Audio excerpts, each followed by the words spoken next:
when insulted. Standing beside the most powerful man in Chicago like a marble statue, beautiful, cold, unseen by anyone. Until that night. Until a stranger walked into the ballroom, looked her straight in the eye, and kissed her hand in front of all of America's most dangerous criminals. And her husband, for the first time in 7 years, was jealous. This is the story of the forgotten woman, and the night the entire underworld had to remember her. Watch to the end. Like and comment the city you're watching in, so I know how far this story has come. The rain came in sideways off Lake Michigan that night.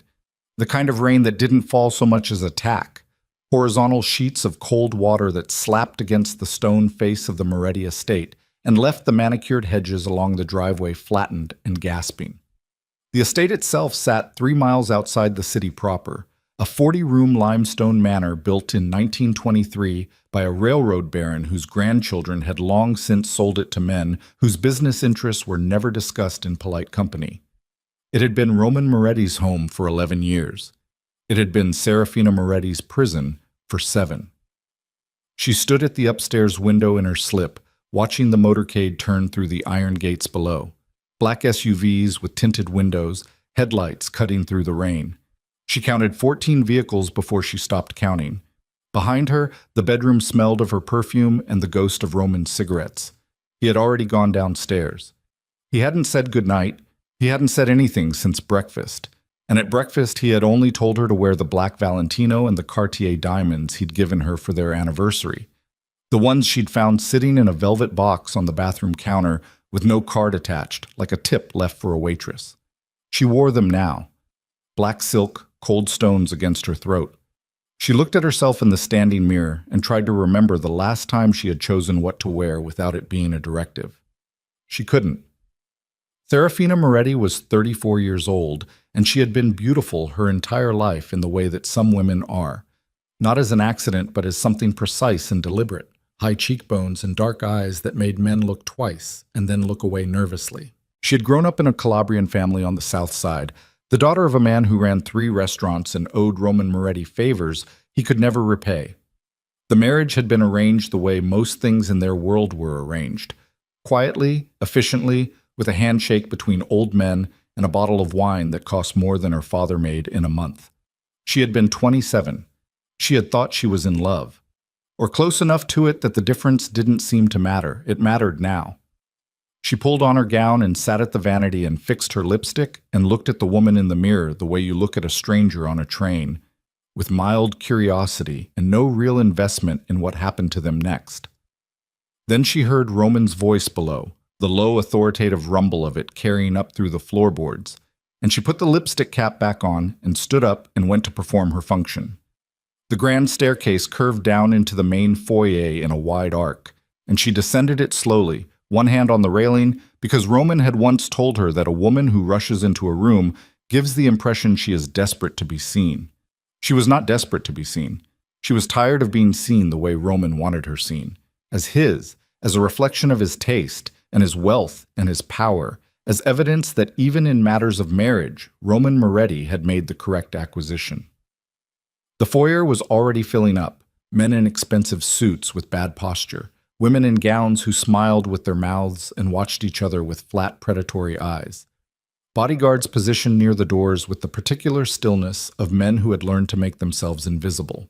The air smelled of cologne and money, and underneath both of those things, something older and harder, the smell of men who had built their comfort on other people's fear. Roman stood near the fireplace in the east drawing room, a glass of whiskey in one hand, talking to 3 men she recognized. Carmine DeLuca from the New York outfit, Porto Alvarez, who ran the Gulf Coast distribution network, and a heavy-set man from Detroit, whose name she could never remember, but whose presence at these gatherings always meant the conversation had moved toward territory involving large quantities of cash and the permanent disappearance of problems. Roman didn't look up when she entered.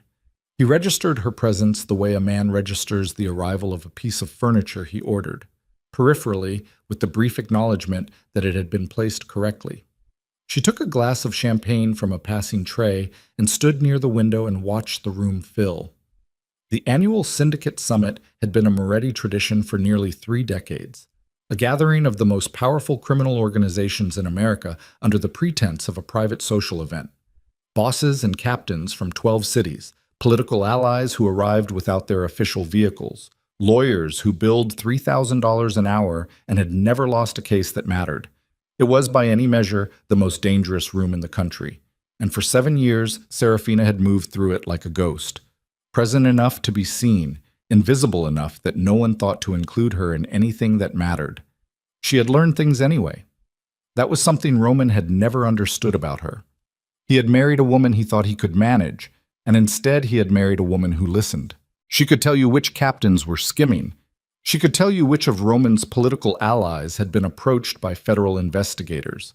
She knew about the 3 offshore accounts that Matteo Vescari, Roman's consigliere, had been routing money through for the past 14 months, accounts that didn't appear in any of the ledgers Roman reviewed. She had never said any of this to Roman because Roman had never asked her anything, and because she had learned years ago that information in their world was the only currency that couldn't be taken from you by force. She was thinking about Matteo Vescari when the doors opened. The room changed.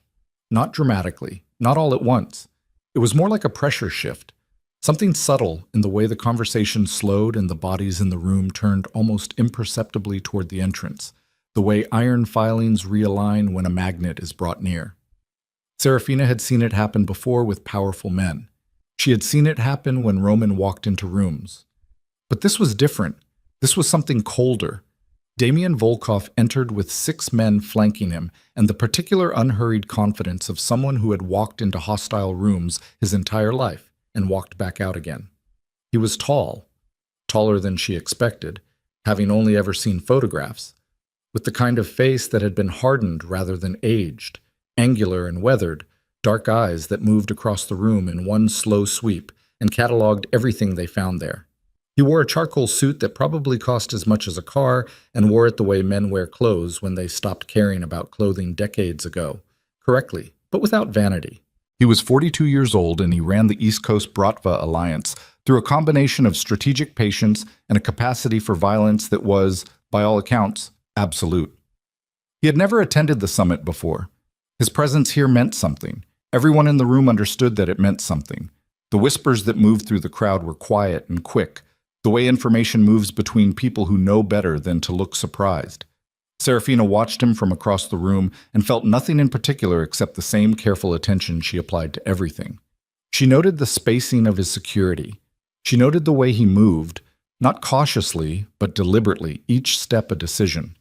She noted the fact that he didn't immediately seek out Roman, which was protocol, which meant either he didn't know the protocol or he was choosing to ignore it, and a man like Damian Volkov didn't not know protocol. Then he looked at her. Not the way men at these gatherings looked at her, quickly, assessing her value as an extension of Roman status, and then moving on. He looked at her the way you look at something that genuinely surprises you. A long, direct look, the kind that didn't try to disguise itself. She held it without expression, the way she'd learned to hold everything. He crossed the room toward her. She thought for a moment that he was heading toward someone else and she happened to be in the path. But no. He came directly to her, moving through the crowd with that same unhurried certainty, and the men in his path stepped aside without being asked, which told her everything she needed to know about what kind of man he was. He stopped 2 feet in front of her. Up close, his eyes were darker than she'd thought. There was a scar along his left jaw, thin and white, old. "Mrs. Moretti," he said. His English was nearly unaccented, the faint residue of something Slavic only audible in the way he weighted certain syllables. "Damian Volkov. I know who you are," she said. "I know you do." Something moved in his expression that wasn't quite a smile. "I've been in this business long enough to know that the most informed person in any room is usually the one everyone's decided not to pay attention to." She looked at him for a moment. "Is that meant to be a compliment?" "It's meant to be accurate." He reached out and took her hand, her left hand, the one with Roman's ring on it, and brought it to his lips. Not quickly, not with the perfunctory speed of social obligation. He held it there for 2 or 3 seconds, long enough that everyone in the room who was watching, and everyone was watching, understood that this was not a gesture of greeting. In another context, it was nothing, a man kissing a woman's hand at a formal gathering. In this context, in this room, with these people, It was a declaration. Serafina felt the temperature of the room change. She felt it in the particular quality of the silence that expanded outward from where they stood, the way the ambient noise of conversation dropped by several degrees, the way bodies shifted almost involuntarily to orient toward them. She kept her face completely still. She was very good at keeping her face still. She also, and this was something she would examine later, alone, with the particular honesty she only permitted herself in private, felt something move in her chest that she didn't immediately have a name for. Not attraction, or not only that, something more complicated. The sensation of being acknowledged, of being seen, not as Roman's wife, not as an object in the room's arrangement, but as a person someone had deliberately chosen to approach. It lasted about 4 seconds. Then Roman was there. She hadn't heard him cross the room. She hadn't seen him move. But suddenly he was at her shoulder, close enough that she could smell his whiskey and the particular tension that his body carried when he was working very hard at appearing calm. "Volkov?" Roman said. His voice was precisely controlled. Too controlled. "I didn't know you'd be joining us this year." Damien released her hand and turned to face Roman with the same unhurried ease with which he did everything. The two men were nearly the same height. They looked at each other the way dogs look at each other, with the particular charged stillness that precedes a decision about whether to fight. "I go where business takes me," Damien said, "and business has brought me to Chicago. I hope the drive was comfortable." "I flew." "Of course." Roman smiled. It was one of the worst smiles Serafina had ever seen. "We'll find time to talk before the end of the weekend. I want to hear about your operations." "I'm sure you do," Damien said. Then he looked at Serafina again, just briefly, just enough, and walked away toward the bar. Roman stood beside her for 3 seconds without speaking. The whiskey glass was in his hand and his knuckles were white around it, and she could feel the heat coming off him the way heat comes off asphalt in summer. "Go talk to Elena DeLuca," he said quietly. "I don't want you standing alone." He walked away before she could respond. The evening proceeded the way these evenings always proceeded. Formal dinner, strategic conversations conducted between bites of food, men in small clusters moving through rooms with the purposeful drift of sharks. Serafina sat at the far end of the long dining table, 3 seats from Roman, which was protocol. The Don's wife present, but not intimate with the business discussion. She ate her food and smiled when smiled at and contributed nothing to the conversation because she had learned that contributing nothing was the safest form of contribution. But Damien was seated 6 chairs down on the opposite side of the table, and twice during the meal he addressed her directly. Once to ask her opinion on a bottle of wine that had been opened, and once to reference a political development in Italy she had read about 3 weeks earlier in a financial journal that Roman had left on his desk and never picked up again. Both times the question was genuine. Both times he waited for her full answer before responding. Both times Roman watched from his end of the table with an expression she hadn't seen on his face in years. After dinner, the men dispersed to the card tables and the private conversations and the slow, serious business of the summit. Serafina drifted toward the library, which was the room in the house she had claimed for herself in the early years, the one room Roman almost never entered because Roman did not read. She poured herself a glass of wine and sat in the chair nearest the window and listened to the rain and let herself be for a few minutes, just a person in a room with no particular function. She heard the door open about 20 minutes later, and she didn't look up because she assumed it was one of the household staff. "You've read all of these?" She looked up. Damien stood in the doorway, glancing along the shelves. He had a glass of something darker than wine and no jacket. He'd removed it at some point during the evening, which struck her as an oddly human detail on a man who had seemed entirely constructed. "Most of them," she said. "Which ones haven't you read?" "The ones on the bottom right. Roman put those there. They're decorative." Something shifted in his expression. "What's in the left section?" "History mostly, some economics." She paused. "Some things I shouldn't probably have read." He looked at her for a moment. Then he moved into the room, unhurried, as always, and sat in the chair across from hers without being invited, which should have felt presumptuous and somehow didn't. "I want to tell you something," he said. "And I want you to understand that I'm not saying it to flatter you or to threaten you or because I want something from you tonight. She waited. Your husband's organization has a serious problem, and the problem is not outside his walls. He turned the glass in his hand.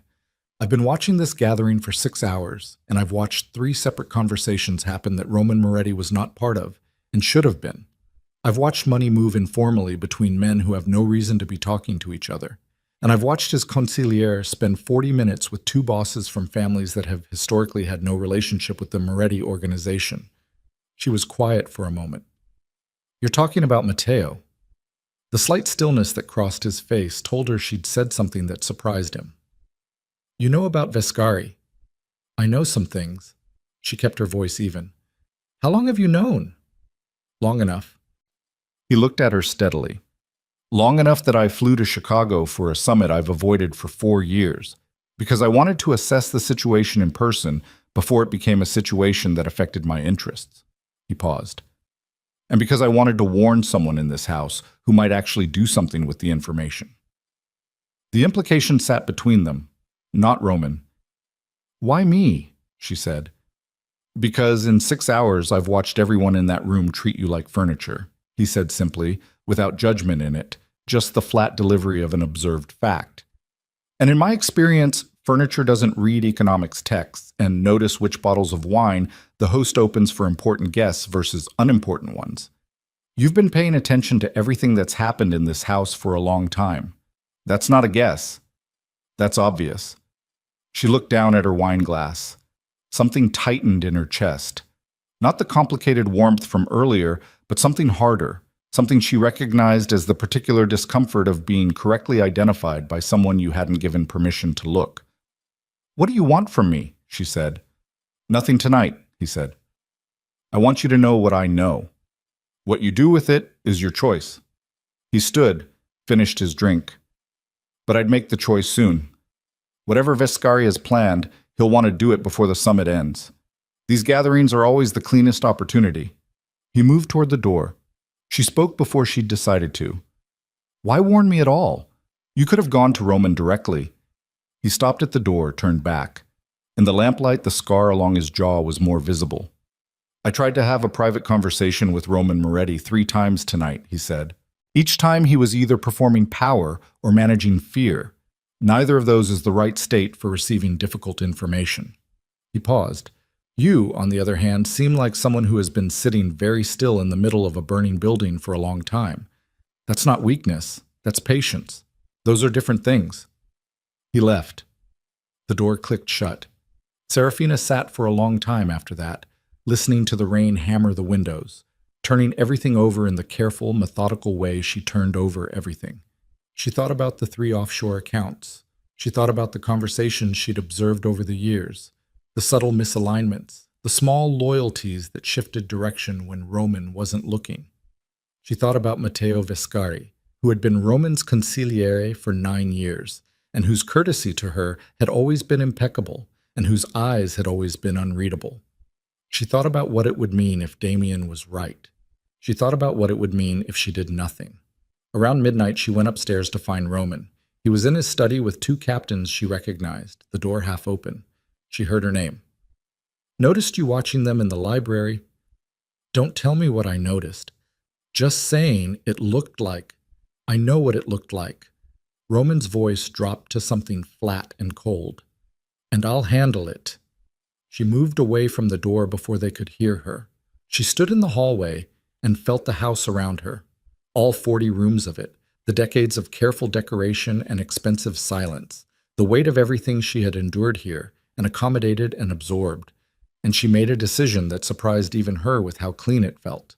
She was going to save him. Not because she loved him the way she had once loved him, or thought she did. Not because he deserved it, but because she had spent 7 years building knowledge in this house the way prisoners build maps, carefully, invisibly, against the day when knowing the layout might be the only thing that kept her alive. And that day, she was starting to understand, might be arriving faster than anyone in this house had planned for.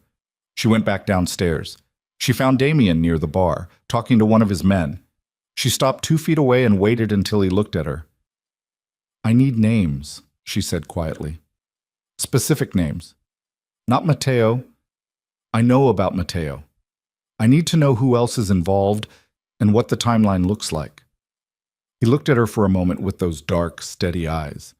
"Meet me in the East Garden at 6 tomorrow morning," he said, "before anyone else is awake." She nodded once and walked away. Behind her, somewhere across the room, she heard Roman's voice rise. A sharp word directed at someone, the particular tone of a man whose control was showing its first cracks. She didn't turn around. For the first time in 7 years, Serafina Moretti was not waiting for someone to notice her. She was moving. And the house, the empire, the carefully constructed world that had kept her invisible for so long, none of it had any idea what was coming. The East Garden at 6 in the morning looked like something had died in it overnight. The rain had stopped around 4 but left everything flattened and dark. The boxwood hedges bent sideways, the gravel paths turned to gray mud, the ornamental fountain in the center clogged with wet leaves and running in a slow, defeated circle. The sky above the estate was the color of old pewter, that particular Chicago gray that didn't promise sunrise so much as grudgingly admit to the existence of morning. Serafina had been awake since 3. She'd lain in the bedroom with Roman's side of the bed empty. He'd never come up, which wasn't unusual during summit weekends, and she'd stared at the ceiling and run through everything Damien had told her and everything she already knew and tried to find the places where they didn't line up. There weren't many. The accounts she'd tracked through Mateo's phone calls, the 2 captains she'd seen meeting privately in the garage last March when they thought everyone was inside. The way Mateo had, over the last 8 months, subtly inserted himself between Roman and every significant decision. Not obviously, not in any way that could be named and confronted, but steadily, like water finding the cracks in stone. She got up at 5:15, dressed in dark slacks and a gray cashmere sweater, left her hair down because she wasn't performing anything for anyone this early. She didn't put on the diamonds. The estate's night security did a rotation every 40 minutes. She knew the pattern. She'd had 7 years to learn the pattern. She moved through the kitchen corridor and out the side door and reached the East Garden with 8 minutes to spare, which she spent standing in the wet cold, watching her breath cloud in the air and trying to decide exactly how much she was willing to say. Damien arrived at 6 precisely. He'd clearly slept, or done something close to it, because he looked more grounded than he had at midnight, steadier. He wore a dark sweater and carried 2 cups of coffee in paper cups, which meant he'd found the kitchen, which meant his security had swept the house more thoroughly than Roman's people knew. He handed her one without speaking. She took it. "Tell me what you know about Viscari's accounts," he said. No preamble. "3 offshore structures," she said. 2 in the Caymans, 1 in Cyprus.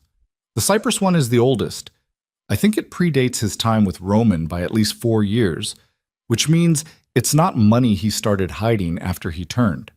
It's money he was always hiding. She paused. "The amounts I've been able to track over 18 months suggest something in the range of 11 million moved through accounts that don't correspond to any of Roman's known operations." Damien was quiet for a moment, turning his coffee cup in his hands. 11 is low. That's what I could track. The actual number is closer to 34, he said. My financial people have been watching the same structures from the other end. The Cyprus account connects to a holding company that has business relationships with 2 of the families participating in this summit. The cold settled differently in her chest. Which families? Aguilar from the Southwest. Brennan from Boston. She knew both names. She knew what it meant that both names were here this weekend. She turned the coffee cup in her hands and did the arithmetic the way she always did arithmetic. Quickly, silently, without showing the work on her face. "That's not a betrayal," she said. "That's a coalition." "Yes." "Which means Mateo didn't flip. He was never fully Roman's man to begin with. He was placed." Damien looked at her with that particular quality of attention she'd noticed the night before. Not surprised exactly, but genuinely engaged. The look of someone who had come in expecting a certain level of conversation and found it exceeded.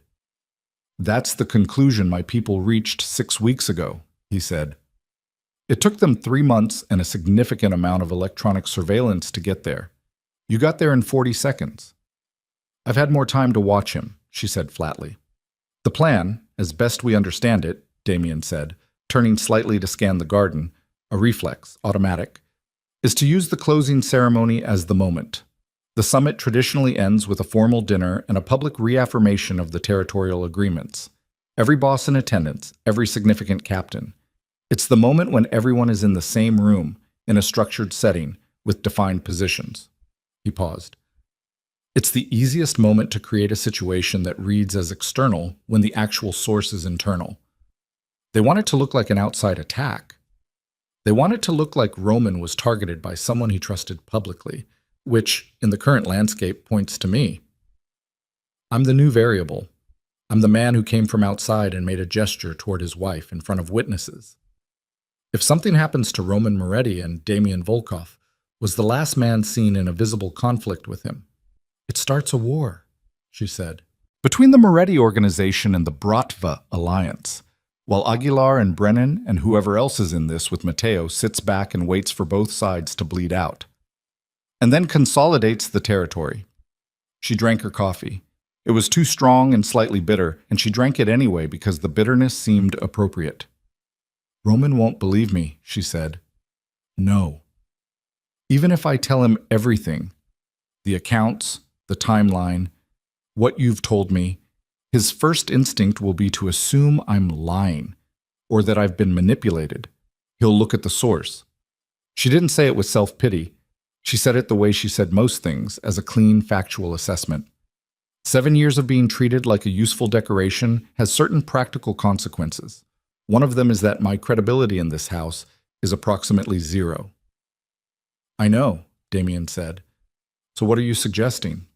He turned back to face her fully. The light was coming up slowly, thin and gray, and it made everything look provisional, like the world hadn't fully committed to this particular morning yet. I'm suggesting, he said carefully, that we give him a reason to look. Not tell him, show him. He paused. Matteo will make a move before the closing ceremony. He'll need to... He has people in position, and the longer they stay in position, the more risk of exposure. If we can anticipate where and when and put Roman in a place where he can see it himself, Roman doesn't work that way, she said. He doesn't respond to evidence. He responds to loyalty, and he responds to threat. If you want him to act on what we know, you have to make him feel the threat personally. Damian looked at her. How? She didn't answer immediately. She turned and looked at the battered garden, the flattened hedges, the fountain going its slow, defeated circle. She thought about all the things she'd learned to keep to herself, and whether any of them were still worth keeping. Let me think about it, she said. Don't talk to Roman directly today. Stay visible, but peripheral. I need today to watch Matteo without him knowing he's being watched. And if he moves sooner than we expect, she looked at him, then we improvise.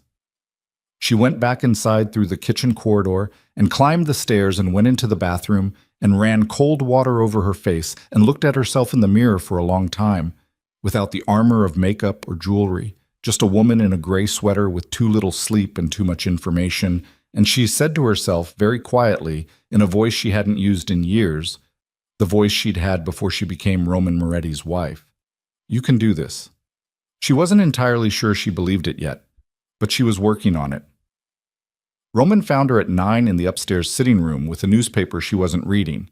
He was already dressed, already armored, the full Roman Moretti presentation, dark suit, silver tie, the particular quality of controlled energy he wore like a second skin during summit weekends.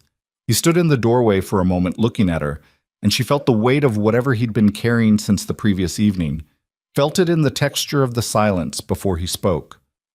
How long were you in the library with him last night?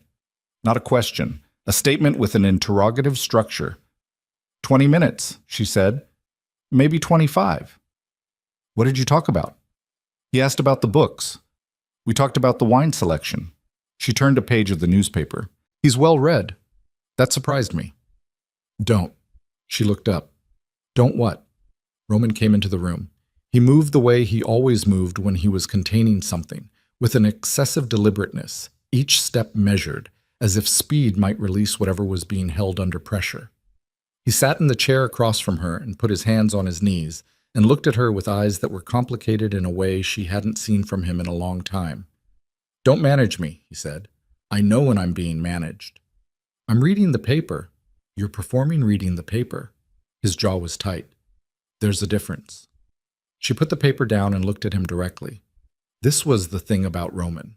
Underneath the control and the violence and the 7 years of treating her like furniture, there was a man who was genuinely perceptive when he chose to be.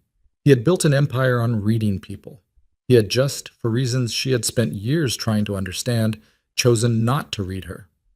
He approached me, she said. I didn't seek him out. I was standing near the window. I know where you were standing. Then you know I didn't. What I know, Roman said, his voice dropping to the quiet register that was somehow worse than shouting, is that Damian Volkov walked into my house, kissed my wife's hand in front of every significant power broker in the American underworld, and spent 25 minutes alone with her in my library. And what I know is that every man in that room is going to be talking about that this morning, and what they're going to be saying is going to require a response. She looked at him. She thought about Matteo. She thought about the closing ceremony. She thought about what Damian had said, that Roman was always either performing power or managing fear, and that neither was the right state for receiving difficult information. She thought, he's going to have to be in both those states and receive the information anyway, and I'm going to have to be the one to make him do it.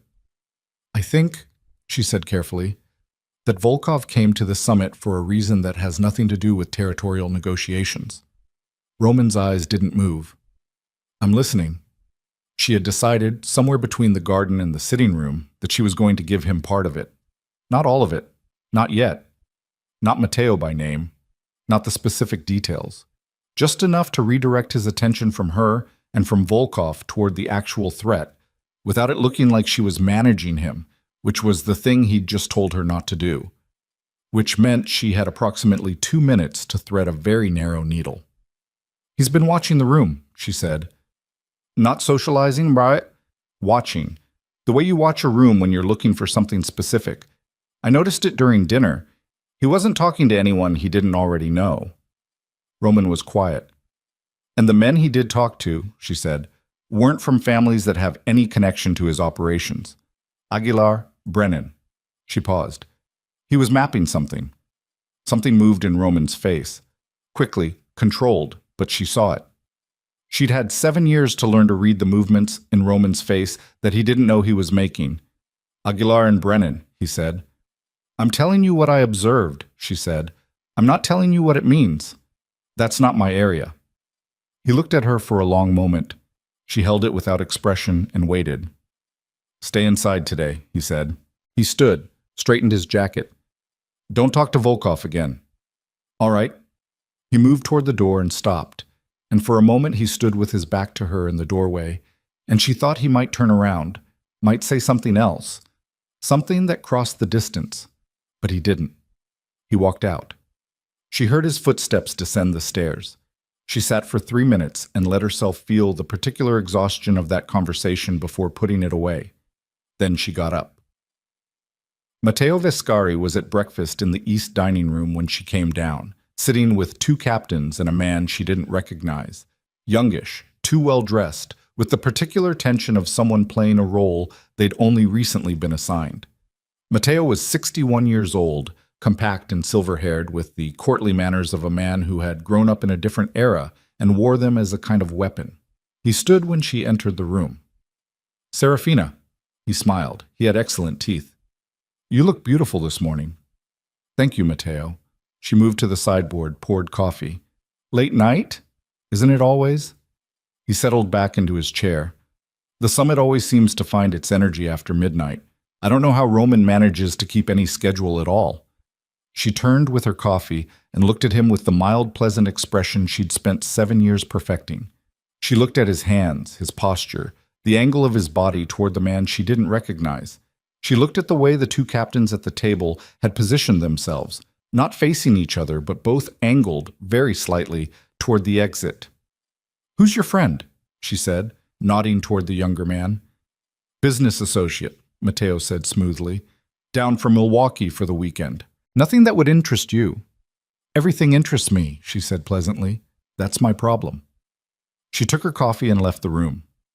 In the hallway, she stood for a moment with her back against the wall and breathed slowly and thought about the younger man's face. Specifically his hands, which had been folded on the table in front of him, and the faint discoloration along the inside of his right wrist that she'd seen because she'd been looking for things to see. Old scarring, the particular pattern of it. She'd seen that pattern before, on Roman's men, on men who worked in rooms without windows. The pattern left by zip ties used multiple times. That man had been someone's prisoner, and relatively recently, which meant he was either an informant being managed or an asset being activated.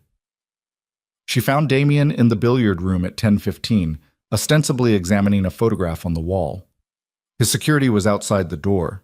She walked in and stood beside him and looked at the photograph too. An aerial shot of Chicago from the 1940s, the city all dark geometry and pale smoke, and she spoke without looking at him. "There's a new man in the house, Mateo's, young, Milwaukee, scarring on his right wrist consistent with restraint. He's not a negotiator, and he's not security. He arrived last night after the dinner." "I know about him," Damien said quietly. "His name is Teague. He's a trigger man who was arrested in Detroit 18 months ago and released without charge 14 months ago. The timing of the release corresponds to a period when federal investigators were building a case that was subsequently dropped." She absorbed this. "He was turned. Or he was always turned." He turned slightly from the photograph. "He was walked into the estate through the service entrance at 2 this morning. My man outside caught it on his phone. He's been in the basement level since then." The basement level. She knew the basement level, the Summit's informal casino. Card tables, a bar, private rooms that functioned as meeting spaces for conversations that required more privacy than the main house afforded.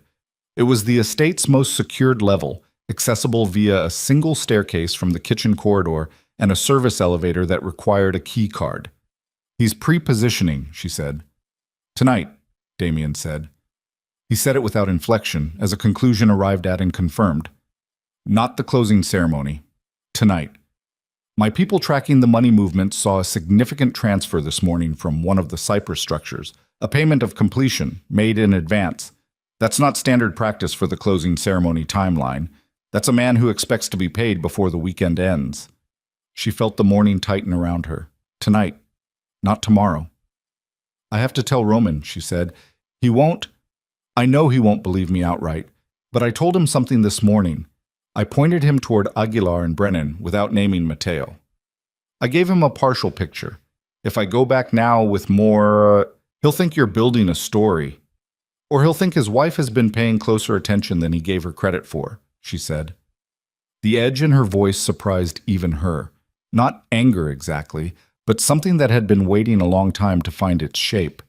"I've been in this house for 7 years.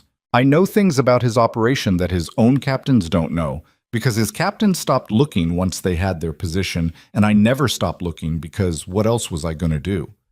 She stopped, breathed. "I need you to give me something concrete, something Roman can verify independently in the next few hours, something that doesn't require him to trust my judgment, just his own." Damien was quiet for a moment. "The service elevator," he said. "The key card for it was issued to a member of the household staff 3 days ago, outside the normal issuance cycle, not connected to the summit preparations.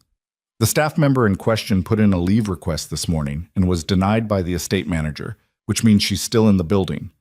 If Roman's security chief pulls the keycard log and cross-references it with the staff attendance records, he'll find the discrepancy. He'll find the door." He paused. "What he does with it depends on him." She nodded once. Then a thought moved through her that she didn't want to have and had anyway. "Damien." She kept her voice level.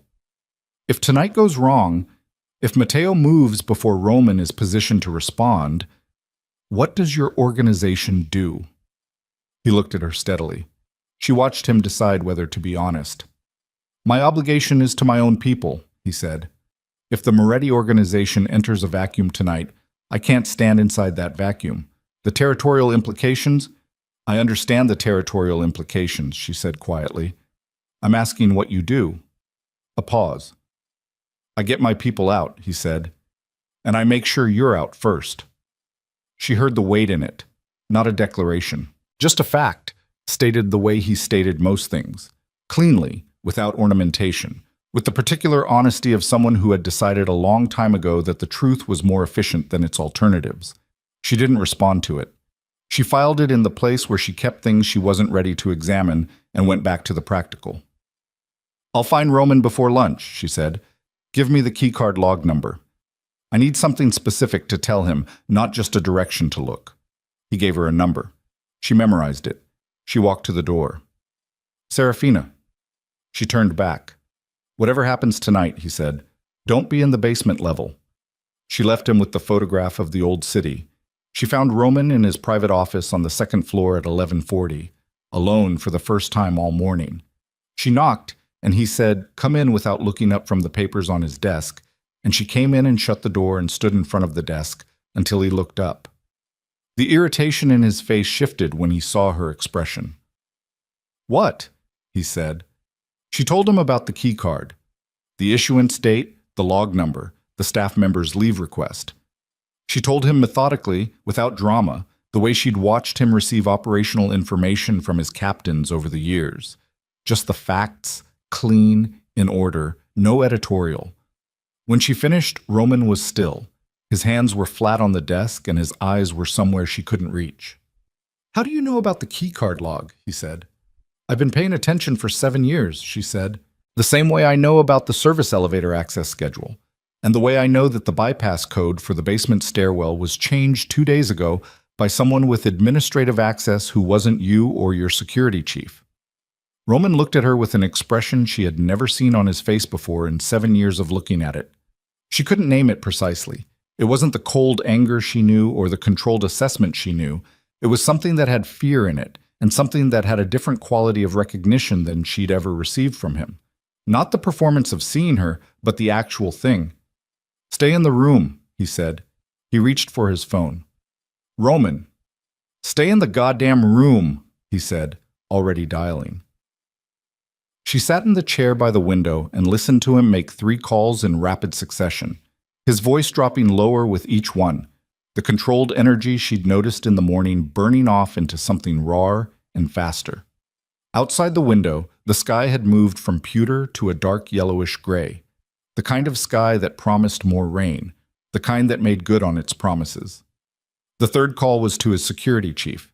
She heard him say Viscari's name once, then stop, then say something else in a voice too low to follow. He ended the call. He sat for a moment with the phone in his hand. "Where's Volkov right now?" he said. "Billiard room, an hour ago. I don't know now." "Is he part of this?" She thought about the garden at 6 in the morning, the too strong coffee, a man who had flown to Chicago to warn a woman he'd never met because warning Roman directly wasn't viable. "No," she said. "He's not part of it." Roman looked at her hard for a long moment. She held it without flinching, without qualification, without any of the usual adjustments she made when Roman looked at her. The slight softening, the careful neutrality that was designed to give him nothing to push against. This time, she just looked back. He stood. He put the phone in his pocket.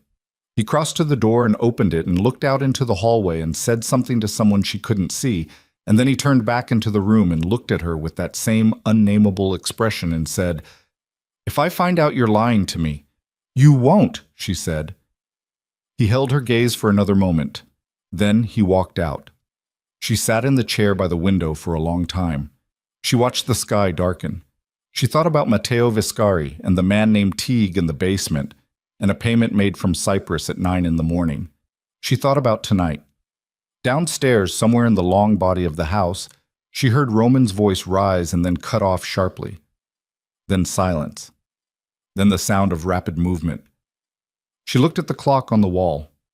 It was 12:17 in the afternoon. At 12:22, she heard the first door slam. By 12:30, she understood that whatever sequence had been set in motion, by Matteo, by Roman, by herself, by the long patient accumulation of 7 years of watching and waiting, had passed the point where any of them could stop it. The machine had engaged, the pieces were moving.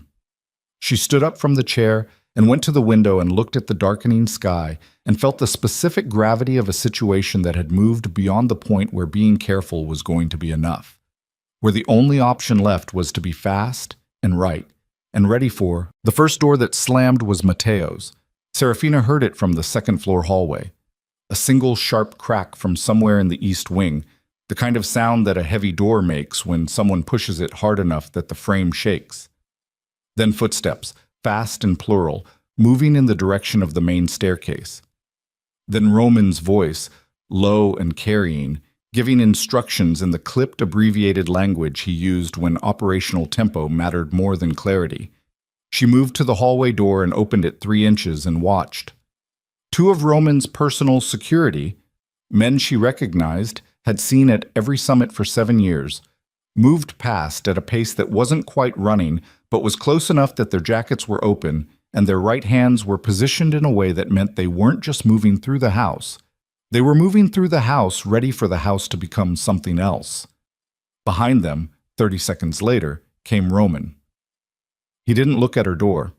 He was already somewhere else in his head. The Roman Moretti she'd watched operate for 7 years. The version of him that shed everything personal and became entirely functional. A man who ran criminal operations across 3 states. Not because he was reckless, but because when things accelerated, he could think faster than the acceleration. He had his phone pressed to his ear, and he was speaking in a voice too low to catch, and his jaw was set at an angle she recognized as the angle of someone who has just confirmed their worst suspicion and is now managing the information rather than the feeling. He turned the corner at the end of the hallway and disappeared. She gave it 30 seconds. Then she went after him. She found the corridor outside Mateo's office empty, but with the door still standing half open. The kind of open that says the person who left didn't care about appearances anymore. She pushed it the rest of the way and went in. The room had been used and vacated in a hurry. The desk had papers on it that hadn't been there during the summit setup. She'd been in this room 2 days ago, overseeing the arrangement of guest materials, and she knew the surface of this desk, knew it the way she knew every surface in this house. The papers were financial. She moved to the desk and looked at them without touching them, and what she saw was a column of transfers, dates, amounts, routing numbers, that represented by quick mental arithmetic somewhere between $8 and $12 million moved in the last 72 hours alone. He hadn't been planning this for tonight. He'd been executing it for 3 days. She heard Roman's voice from down the hall, sharper now. The volume of a man who has stopped performing calm because calm is no longer serving any purpose. She left the office and moved toward it. Roman was in the security monitoring room at the end of the east wing, a room most guests didn't know existed, behind a panel in the wall of what looked like a storage closet. The estate's full surveillance system ran from here, 16 screens covering exterior approaches, interior common areas, the basement level. Roman stood in front of the screens with his security chief, a broad-shouldered man named Carver, who had been with Roman for 12 years and who looked, right now, like a man who was performing composure so hard the effort was visible in the tendons of his neck. She walked in. Roman turned and looked at her, and for a moment she thought he was going to tell her to get out, and she held her ground and looked back at him until the moment passed. "The basement," she said. "Damien told me not to go to the basement tonight. He said it specifically." "When did he tell you this?" "This morning. The garden." Roman's jaw moved. He turned back to the screens. She moved beside him and looked at what he was looking at. The basement-level feed, the casino floor, the corridor running behind it. The tables were there. The bar was set up. Everything arranged for the evening's informal gathering. It looked completely normal. That was the problem. It looked too completely normal. "Where's Teague?" she said. Both Roman and Carver looked at her. Carver said, "How do you know that name?" "Where is he?" she said. Carver looked at Roman. Roman said, "Show her." Carver reached past her and tapped one of the screens. The image shifted. The service corridor behind the casino floor, the narrow concrete passage that ran parallel to the main space and was used by staff for supply movement. On the screen, barely visible in the low-resolution feed, a figure stood against the far wall in a position that was too still and too deliberate for someone with a legitimate reason to be there. He'd been there for at least an hour, according to the timestamp. Possibly longer. He was watching the emergency exit at the end of the service corridor. The exit that opened onto the stairwell that connected to the basement's secondary access point, which connected to the garage, which connected to 3 vehicles that were registered to the estate but that had been serviced. She knew this because she knew everything about this house, by an outside mechanic 3 days ago. The vehicles were the exit strategy. You have to clear the basement, she said. Now, before anyone goes down for the evening. If we clear the basement, Viscari knows we've found, Carver started.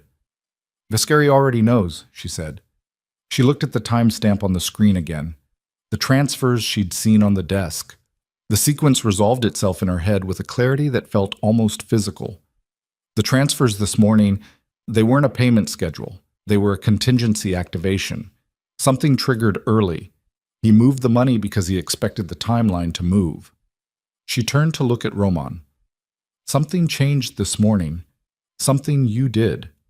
Or something he saw. Roman was looking at the screen. His face was very still. I pulled Aguilar's security file, he said quietly. At 9 this morning, through a channel Mateo monitors. The silence in the room had weight. He knew by 9:15, Roman said, to himself more than to either of them.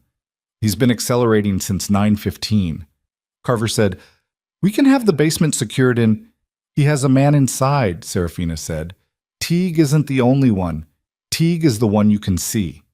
She heard the flatness in her own voice and recognized it as the flatness of someone working very hard to keep pace with a situation that keeps revealing new dimensions. If Mateo planned this carefully enough to run it under Roman's nose for 14 months, he planned for discovery. He planned for the contingency where Roman finds out before the ceremony. He would have a secondary, someone inside Roman's own security. The room got very quiet. Carver said, that's not... Don't, Roman said.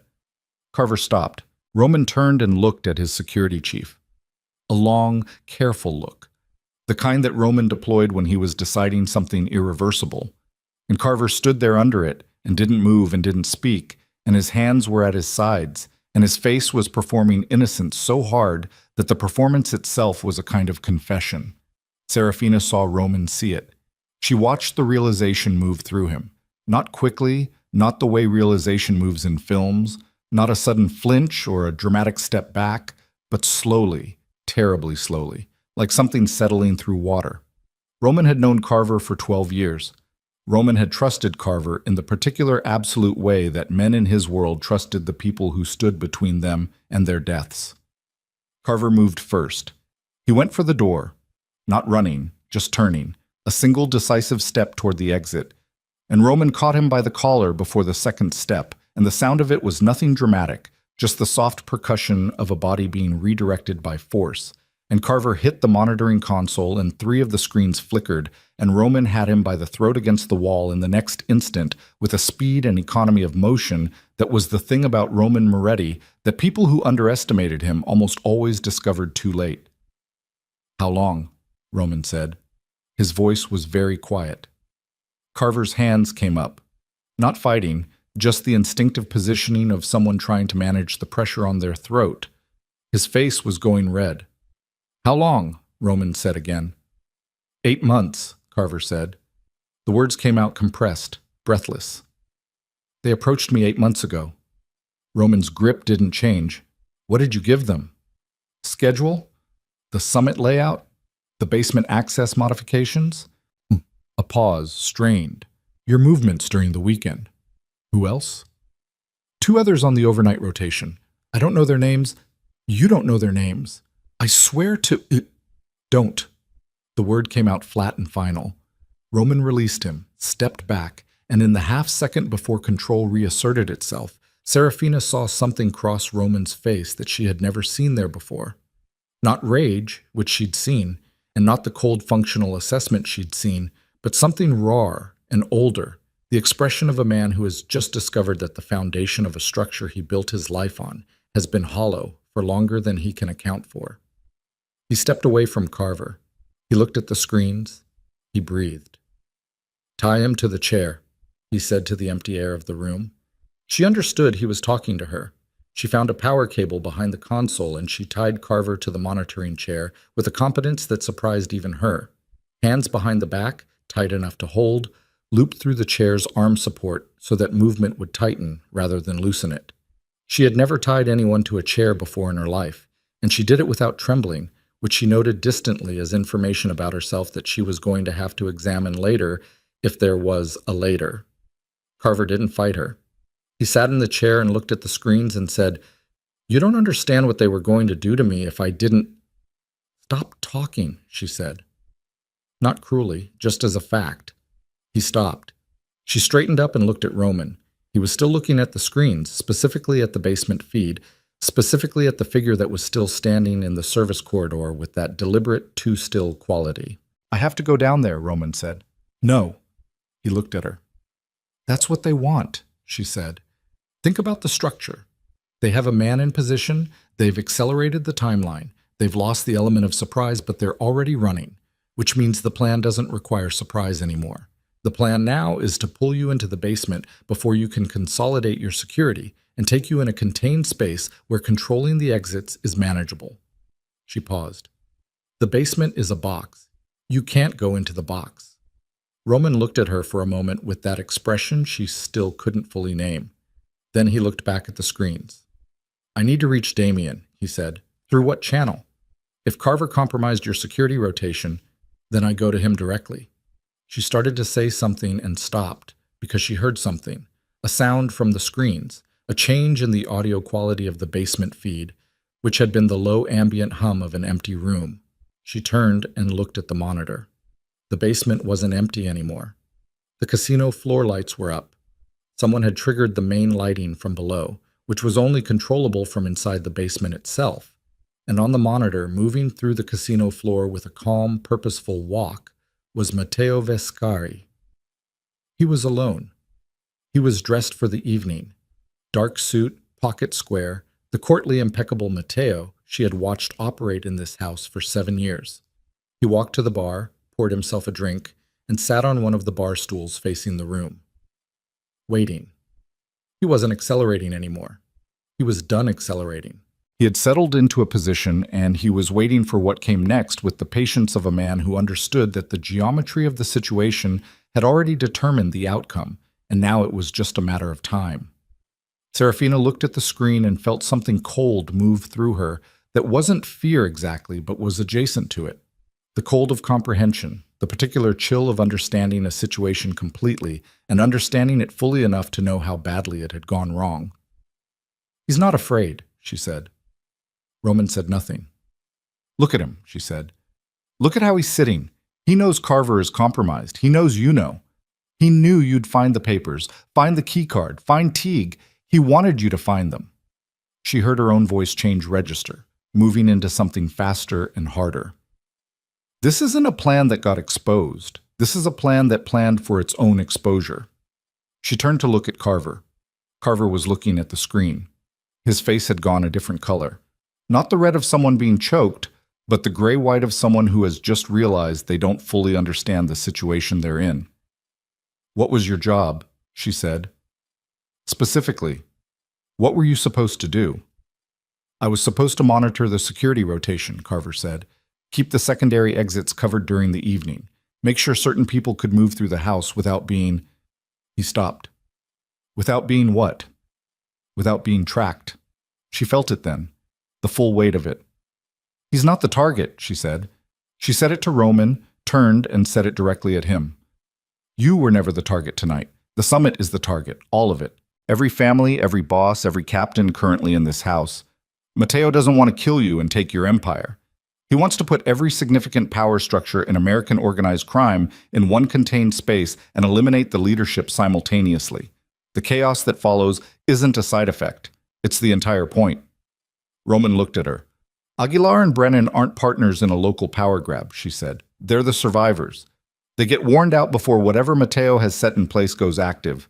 Everyone else—" She stopped because she had to stop, because the logistics of what she was describing were moving faster than she wanted them to, and she needed to be precise. "The basement is rigged," she said.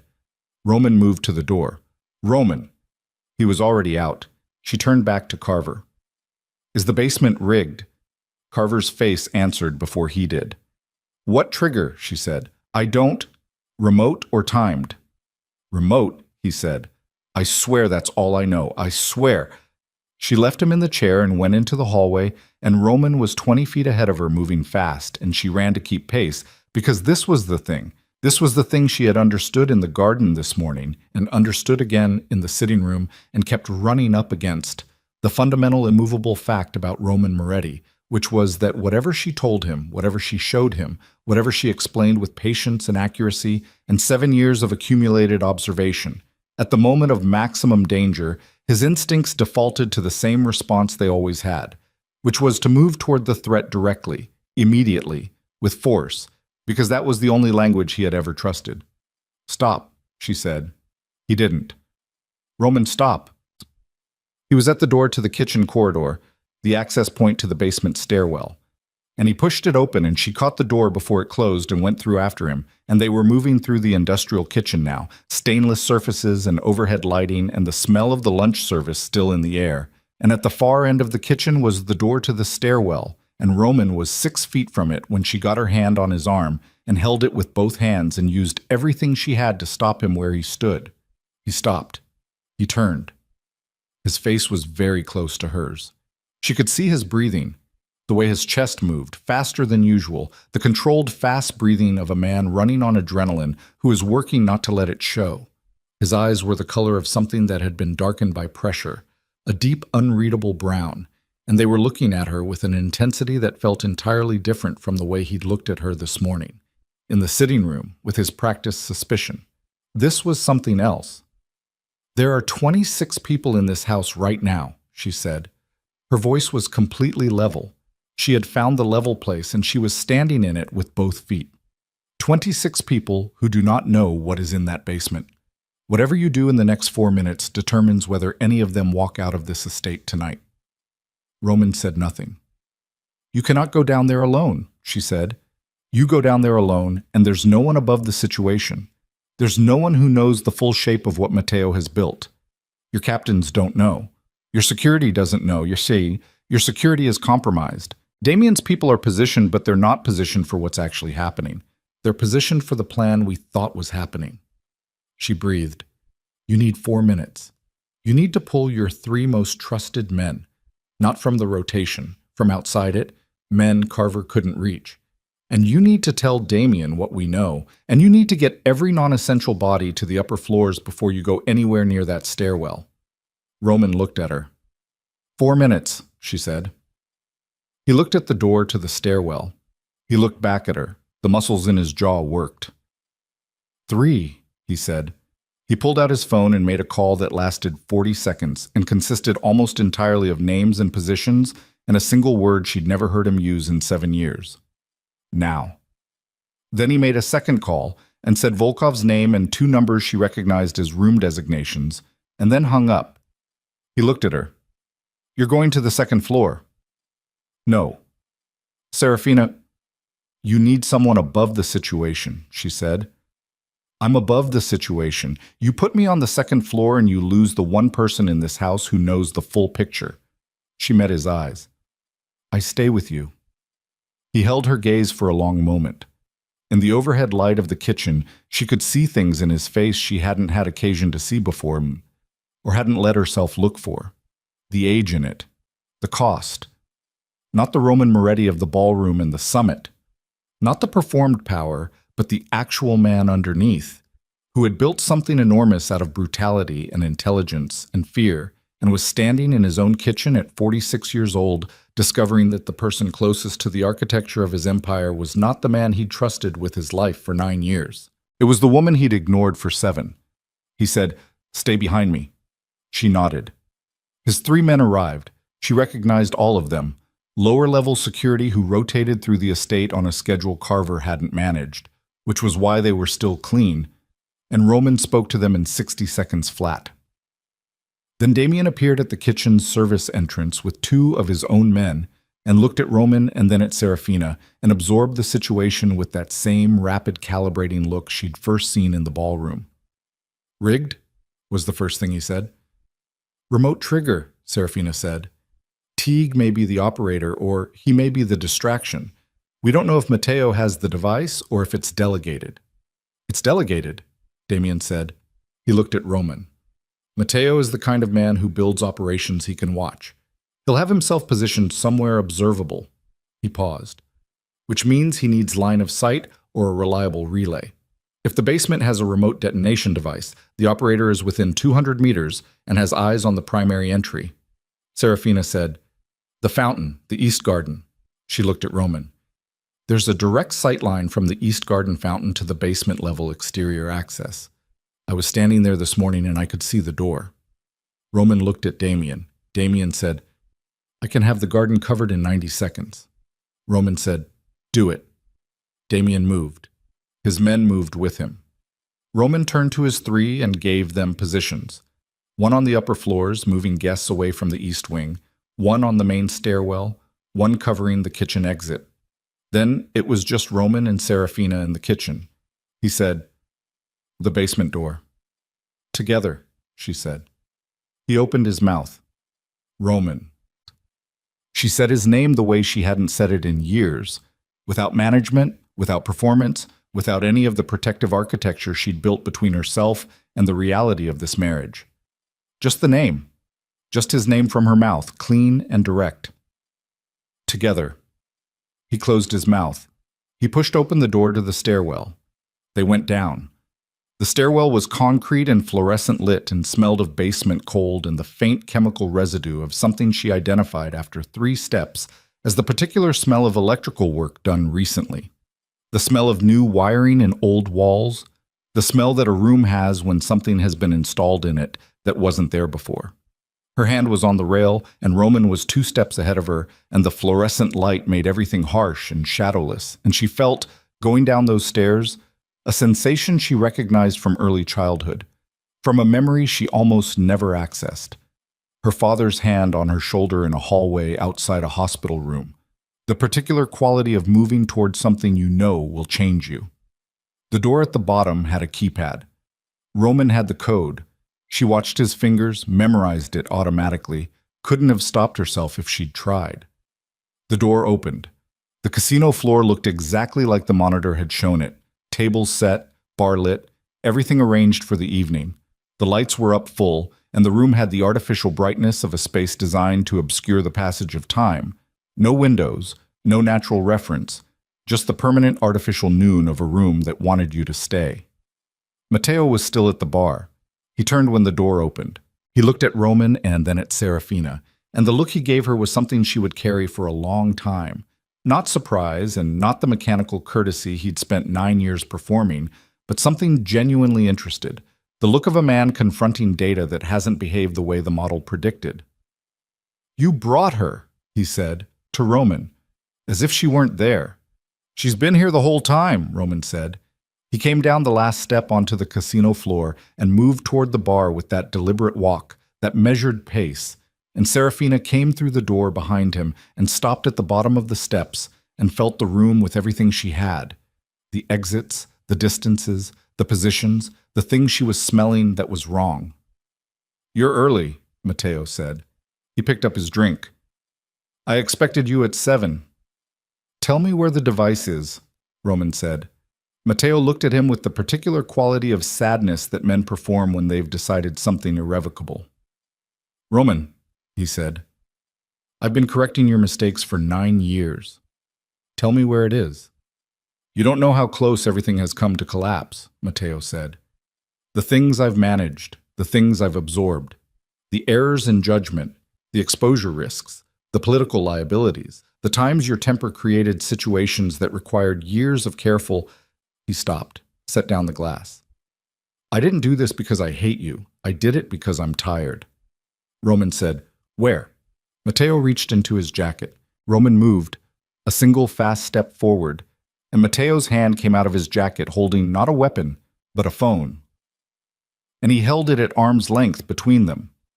And the screen was showing a live feed from the East Garden, and in the feed, standing in the wet gravel beside the fountain, was a man she didn't recognize holding something in both hands.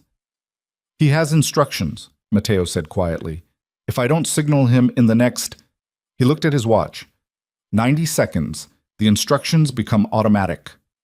Serafina looked at the feed on the phone. She looked at the man by the fountain. She thought about Damien moving for the garden 90 seconds ago. She thought about the distance from the kitchen service entrance to the East Garden at a fast walk. She thought about whether 90 seconds was enough. Her hand was in her pocket. She had nothing in her pocket. She had gone down these stairs with nothing, no weapon, no device, nothing that could alter the geometry of this room, and she stood at the bottom of the stairs looking at Matteo Viscari and his phone and the live feed of the man by the fountain, and understood completely for the first time what it meant to have no options left. Then the phone in Matteo's hand buzzed, not a call, a notification, and Matteo looked down at it, a reflex, involuntary, the thing that happens when a device in your hand produces unexpected input. And in the half-second his eyes moved from Roman to the screen, Roman crossed the remaining distance. He didn't reach for the phone. He went for the hand holding it, both hands twisting hard at the wrist in the particular way that forces a grip open regardless of intention. The mechanics of it not fighting strength with strength, but redirecting the joint past its tolerance. And Matteo's fingers opened, and the phone hit the casino floor face up and skidded 3 feet across the marble and came to rest, showing the East Garden feed, the man by the fountain, still standing, still holding. Matteo hit the bar rail with his shoulder. His drink went over. He was 61 years old, and he had the wiry, compact strength of a man who had survived 6 decades in a world that ran on violence. But Roman had 4 inches and 20 pounds on him, and the particular advantage of someone who had just spent 40 minutes discovering the architecture of a betrayal and had arrived at the end of that discovery with nowhere to put the energy except here. Serafina moved for the phone. She got to it in 4 steps and picked it up and looked at the feed. And the man by the fountain was still there, and the timer, there was a timer now, visible in the corner of the feed, small white digits she hadn't seen before, possibly triggered by the missed signal, possibly running the whole time, read 41 seconds and was moving. Roman, she said. He had Matteo against the bar. He heard her voice and turned his head without releasing the grip, and looked at the phone in her hand and looked at the timer, and something moved through his face that was not fear, but was adjacent to the thing that produces fear in people who have spent their lives managing it out of their responses. The garden, he said. Damien went for the garden. How long ago? She calculated. 3 minutes, maybe 3.5. The timer read 34 seconds. Roman looked at Matteo. Call it off. I can't, Matteo said. He wasn't performing anymore, so the courtly dignity was gone, stripped, and what was left was just an old man pressed against a bar rail who looked genuinely tired in the way that people look tired when they've been carrying something for too long, and the carrying is almost over. The signal goes from the device. If the device doesn't receive a biometric confirmation from me, then we get you to the garden. You won't make it. Roman looked at the timer, 28 seconds.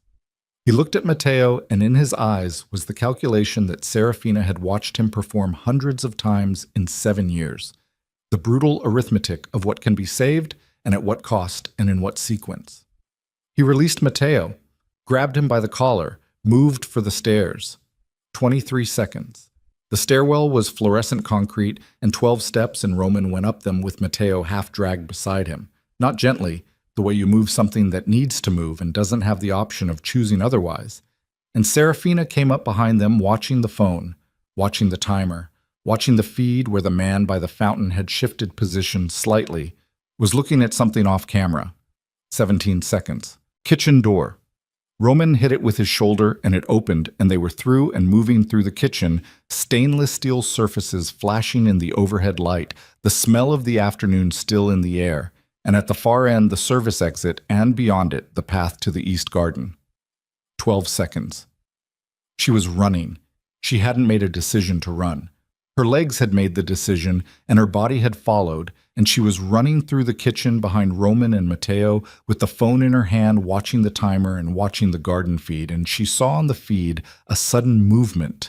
A figure appearing from the left side of the frame, fast and low, and the man by the fountain turned toward it, and there was a half-second of movement that the low-resolution feed rendered as a confusion of shapes. 8 seconds.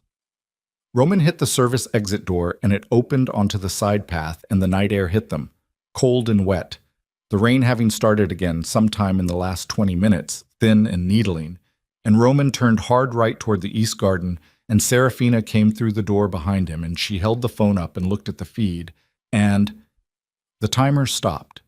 Not at 0, at 6. The feed showed the East Garden fountain from an angle that had shifted, the original camera position stable, and where the man had been standing was empty gravel, and at the edge of the frame, barely visible, 2 figures, one standing, one on the ground. She stopped running. Roman stopped. They stood in the rain on the side path and looked at the phone. Damien's voice came from the darkness of the East Garden, maybe 30 feet away, before she could see him. "It's clear." He emerged from the garden path with his jacket gone, and his right hand held slightly away from his body in the way that people hold a hand when the skin of it has been damaged and movement costs something. Behind him, one of his men walked with the forward-tilted posture of someone managing an injury in their midsection but staying functional. The man from the fountain, Teague, was on the gravel at the edge of the garden path, with his hands secured behind him with what appeared to be a belt, face down, not moving in a way that suggested unconsciousness rather than compliance. In Damien's left hand was a device, a phone-sized black unit with a red indicator light that was no longer lit. He held it up. "Disabled," he said, "not destroyed. You'll want your people to examine it." Roman was breathing hard. He looked at the device, looked at Damien, looked at Teague on the gravel. The rain was coming down steadily now, flattening his hair, running down his face, and he was still holding Matteo by the collar, and Matteo was standing in the rain with the expression of a man who had arrived at a destination he'd been walking toward for years and found it different than he'd imagined. Damien looked at Matteo for a long moment. Then he looked at Serafina. His eyes went to her hands, checking for injury, she understood. The same reflex she'd seen in him from the beginning, the reflex of someone who tracks the physical state of the people around them as a matter of operational practice. She shook her head slightly. "Fine." He nodded. He handed the device to one of his men and looked at Roman. The two of them stood in the rain about 8 feet apart, and the air between them had a quality she couldn't fully name. Not hostility, but not its absence either. The quality of two large systems encountering each other at close range and measuring the encounter carefully. "Your basement is clean," Damien said.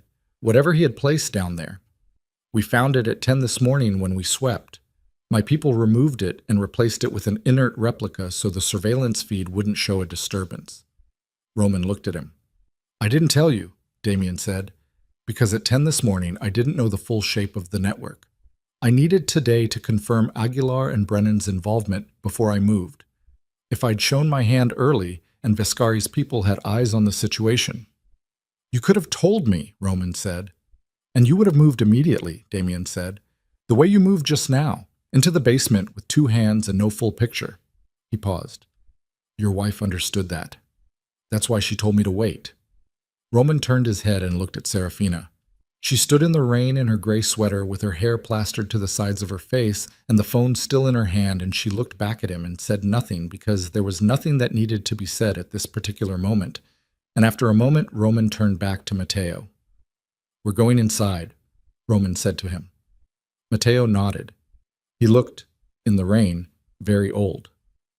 "Yes," he said, "I imagine we are." They went inside. The next 4 hours were the most dangerous 4 hours Serafina had experienced in 7 years of living inside danger, not because of violence. The violence had been contained, relatively localized, but because of the particular danger of a situation in the process of resolving itself. When people who have been running on adrenaline and threat begin to make decisions about what they've survived and what it means. Roman put Matteo in the private office on the 2nd floor with 2 men outside the door. He spent 40 minutes in there before he came out, and when he came out, his face had the closed-off quality of someone who has heard something they need time to process before they can respond to it correctly. She didn't ask what Matteo had said. She waited. The summit guests were managed carefully. Roman's remaining security moved through the house with the practiced efficiency of people executing a protocol they'd clearly rehearsed, though the protocol had never been needed at this scale.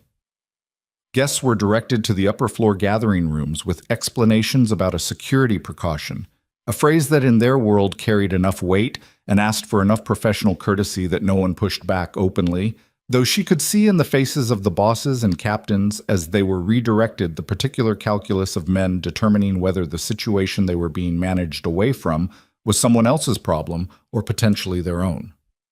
Aguilar left the building at 4:45, claiming a family emergency, which in this world was approximately the least convincing excuse available.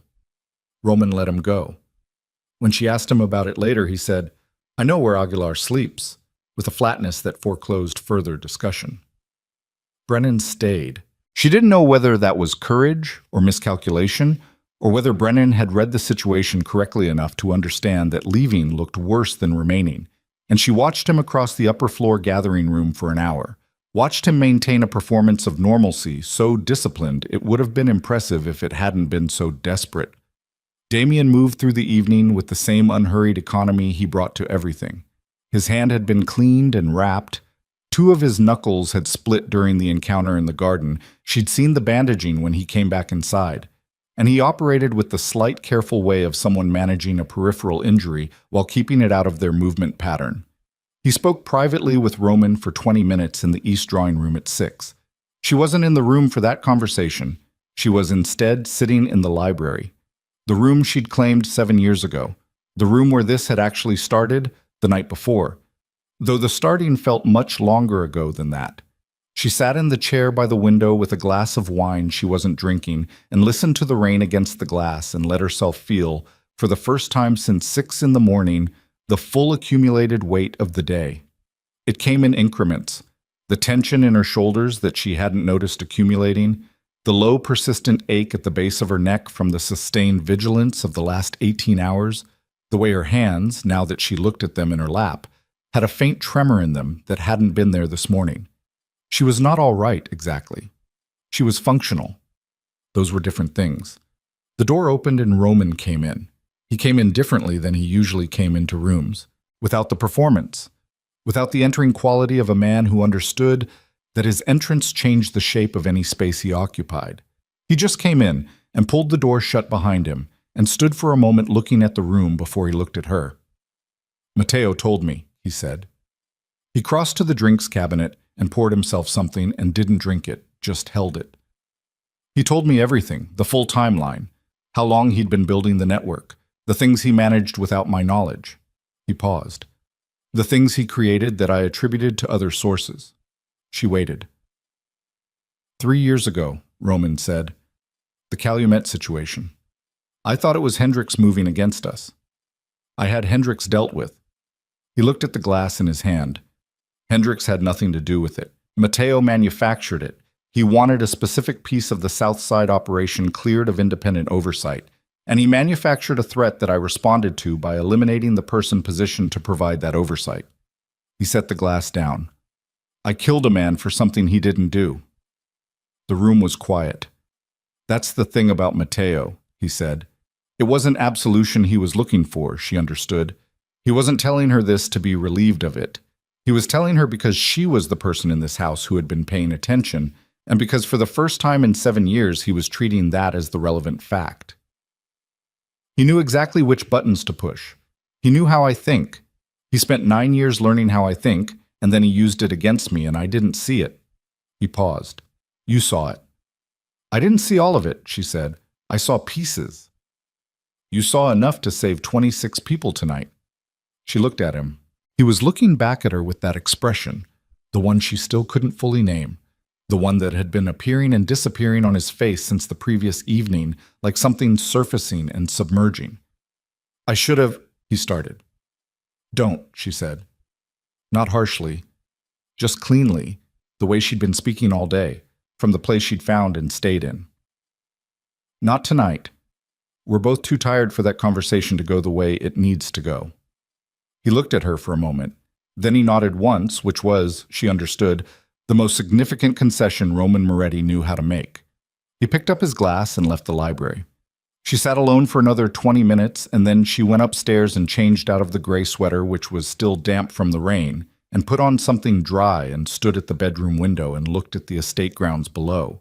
The east garden where the gravel was dark with rain, and the fountain was still going its slow circle, and the lights had been left on. illuminating the space where two men had fought in the rain over a small black device with a red indicator light and the indifferent patience of a thing built to end things. She thought about all the ways tonight could have gone differently, the ways she could have stayed in the room, any of the various rooms she'd been told to stay in, and let Roman's instincts carry the situation to whatever end they carried it to. The ways she could have kept what she knew to herself, maintained the careful invisibility she'd constructed over 7 years, remained the woman who existed at the perimeter of decisions without influencing them. She had not done those things. She was going to have to decide what that meant. Not tonight. Tonight was too raw and too recent, and she was too tired to think about consequence with any clarity. But soon. The decision to stop being furniture had its own consequences, and some of them she couldn't see yet, and the ones she couldn't see were the ones that historically had the most capacity to damage. She was standing at the window thinking these things when she heard the commotion from downstairs. Not the controlled rapid movement she'd heard earlier in the afternoon. Something different. Louder, more disordered, with the particular quality of noise that happens when multiple people react to the same thing simultaneously without coordination. She was moving before she'd consciously registered the decision to move. Down the hallway, the staircase, into the main corridor where two of Roman's men were moving fast toward the east wing. And she grabbed the arm of the second one and said, "What happened?" And he looked at her with the expression of someone who doesn't have time and said two words that hit her like cold water. "Matteo's gone." Gone. Not gone from the room. She understood from his face, from the quality of the word, that he didn't mean escaped. She understood what he meant. She released his arm and let him go and stood in the main corridor and felt the information settle. Matteo Vescari had spent 9 years building the most elaborate betrayal in the history of the Moretti organization. He had spent this evening watching it fail. He had, apparently, made his own decision about what came next. The two men who had been outside the door had found it from outside. The door locked from the inside with the desk pushed against it, and when they'd forced it, the room had told them a story that ended at the window, which overlooked the garage roof below. And the garage roof was wet and showed footprints going to the edge and not continuing. She went to the window at the end of the corridor that faced the same direction and looked down. The garage roof was 1 story below. The drop from the garage roof to the driveway gravel was another story. Both entirely survivable for a man who planned the landing and entirely unsurvivable for a man who didn't. From this angle, she could see the driveway gravel below the garage roof line. She couldn't see everything. She could see enough. She turned away from the window. Roman was in the hallway outside the office, 3 men around him, getting the report in the compressed, efficient way he received operational information, his face doing the thing it did when he was processing something that had already passed the point where processing changed the outcome. He looked up when she came down the hallway toward him. His eyes asked the question. She shook her head slightly. He held her gaze for a moment. Then he looked away. The summit guests were still on the upper floors. Below them, in the main body of the house, the evening had taken on the particular quality of aftermath. Too quiet, too still. Things arranged by violence into configurations that would take time to understand and longer to dismantle.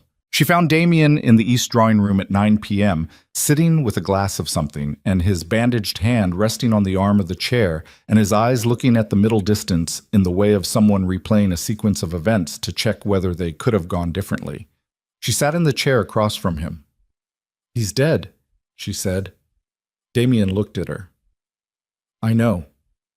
One of your people saw?" "My people see most things." He said it without weight. He made his choice. Matteo was many things, but he wasn't someone who would have done well in the next phase of his situation. She thought about that. She thought about Matteo at the bar in the basement, the way he'd looked when the performance finally came off. Just tired. Just a tired old man who had been carrying something for too long. "He was right about one thing," she said. Damien looked at her. "Roman does make mistakes driven by emotion. The way he operated, the impulsiveness, the pattern of responding to perceived threats before he fully understood them. Matteo was describing something real. He was just using it instead of addressing it." She paused. "That's the thing about people who see clearly. They can either help you or use you, and the difference sometimes isn't visible from the outside until it's too late." Damien was quiet for a moment. What are you going to do? She looked at him. About what specifically? About all of it. He said it carefully, without pressure. Tonight changed things. For Roman, for the organization, for you. The position you're in now, the things Roman knows you know, the things you did today, you can't go back to being invisible. She held his gaze. I know. Is that what you want? To stop being invisible? She thought about the library at 6 this morning, the window of the sitting room, the kitchen door, the stairs down to the basement and the timer on the phone counting towards 6 and the rain on the east garden path. She thought about standing still for 7 years in the middle of a burning building. I want to stop being furniture, she said. What comes after that? She paused. I'm working on it. He nodded slowly, as if she'd said something that answered a question he'd been sitting with for a while. They sat in the quiet of the drawing room for a few minutes without speaking, which was, she'd noticed, one of the things about Damien Volkov. He could sit in silence with a person without making it a performance of silence, without filling it with strategic implication or social management. He just sat in it. It was rarer than it should have been in the world she inhabited. Roman appeared in the doorway at 9:30. He looked at both of them. Something moved in his face at the sight of them, her and Damien, in adjacent chairs in the quiet of the drawing room. But it was not the thing from the ballroom the previous night. It was not jealousy, or not only that, or not the kind that required a bartender to be beaten. It was something more complicated and less comfortable, the thing that happens when a man recognizes in the evidence before him the outline of his own failures. He came into the room. He took the chair to Serafina's left, not across from her, not at the formal distance, beside her, closer than he'd sat to her in months. He looked at Damien. I owe you. Damien shook his head slightly. You don't. What happened tonight serves my interests as much as yours. A vacuum in Chicago serves no one. He paused. What I'd ask instead, when things have settled, is a conversation about certain territorial arrangements that have been operating in ways that create unnecessary friction between our organizations. You'll have it, Roman said. Damien nodded. He looked at his glass. There are still guests upstairs who need to be managed, Brennan in particular. Brennan will be managed, Roman said, with the flat precision that meant the management wouldn't be a conversation. Aguilar is in the wind. Aguilar has 3 properties I know about, and a family that doesn't move easily. He's not in the wind, he's scared. Roman's mouth made a shape that wasn't quite a smile. Scared is manageable. Damien stood. He looked at Serafina with that direct, uncomplicated look, the one that didn't try to mean anything it didn't mean. It was a long day, he said. Yes, she said. He left the room. She and Roman sat in the east drawing room with the rain against the windows and the house around them carrying its weight of changed things. And the silence between them was different from the silence that had characterized 7 years of the same building, the same rooms, the same fundamental absence of real conversation. This silence had texture. It had the texture of something that had been stripped down to its components and not yet reassembled. Roman said, I need to tell you something. She waited. When Carver... He stopped. Tried again. When I understood what Carver had done, who had access to him, for how long, I went through the timeline. I went through every decision, every response, every action in the last 8 months that I thought was mine. He paused. Some of them weren't. I know, she said. There are things I did, he said carefully, that I thought were responses to threats, that I thought were... He stopped again. His jaw worked. Hendricks wasn't the only one. The room was very quiet. How many? She said. He didn't answer immediately. When he did, the number was low enough to surprise her and high enough to matter, and he said it in the voice of a man who has already decided to carry the full weight of a thing rather than distribute it. She sat with it. She didn't absolve him of it. She didn't have that to give him, and she understood he wasn't asking for it. He was doing the thing that men in his world almost never did, which was to account for a thing accurately and aloud to another person in the same breath as acknowledging it couldn't be undone. She didn't know what to do with that. She put it in the place where she was keeping things she needed to examine later, when there was enough distance to examine them with clarity instead of with the raw proximity of tonight. "What happens now?" she said. Roman looked at the window. The rain was heavier again, properly heavy now, the real return of the storm. "Now we find out what's left," he said. "After we clear the rot out of the structure, after we rebuild the security apparatus from the ground up, after..." He paused. "After a lot of things.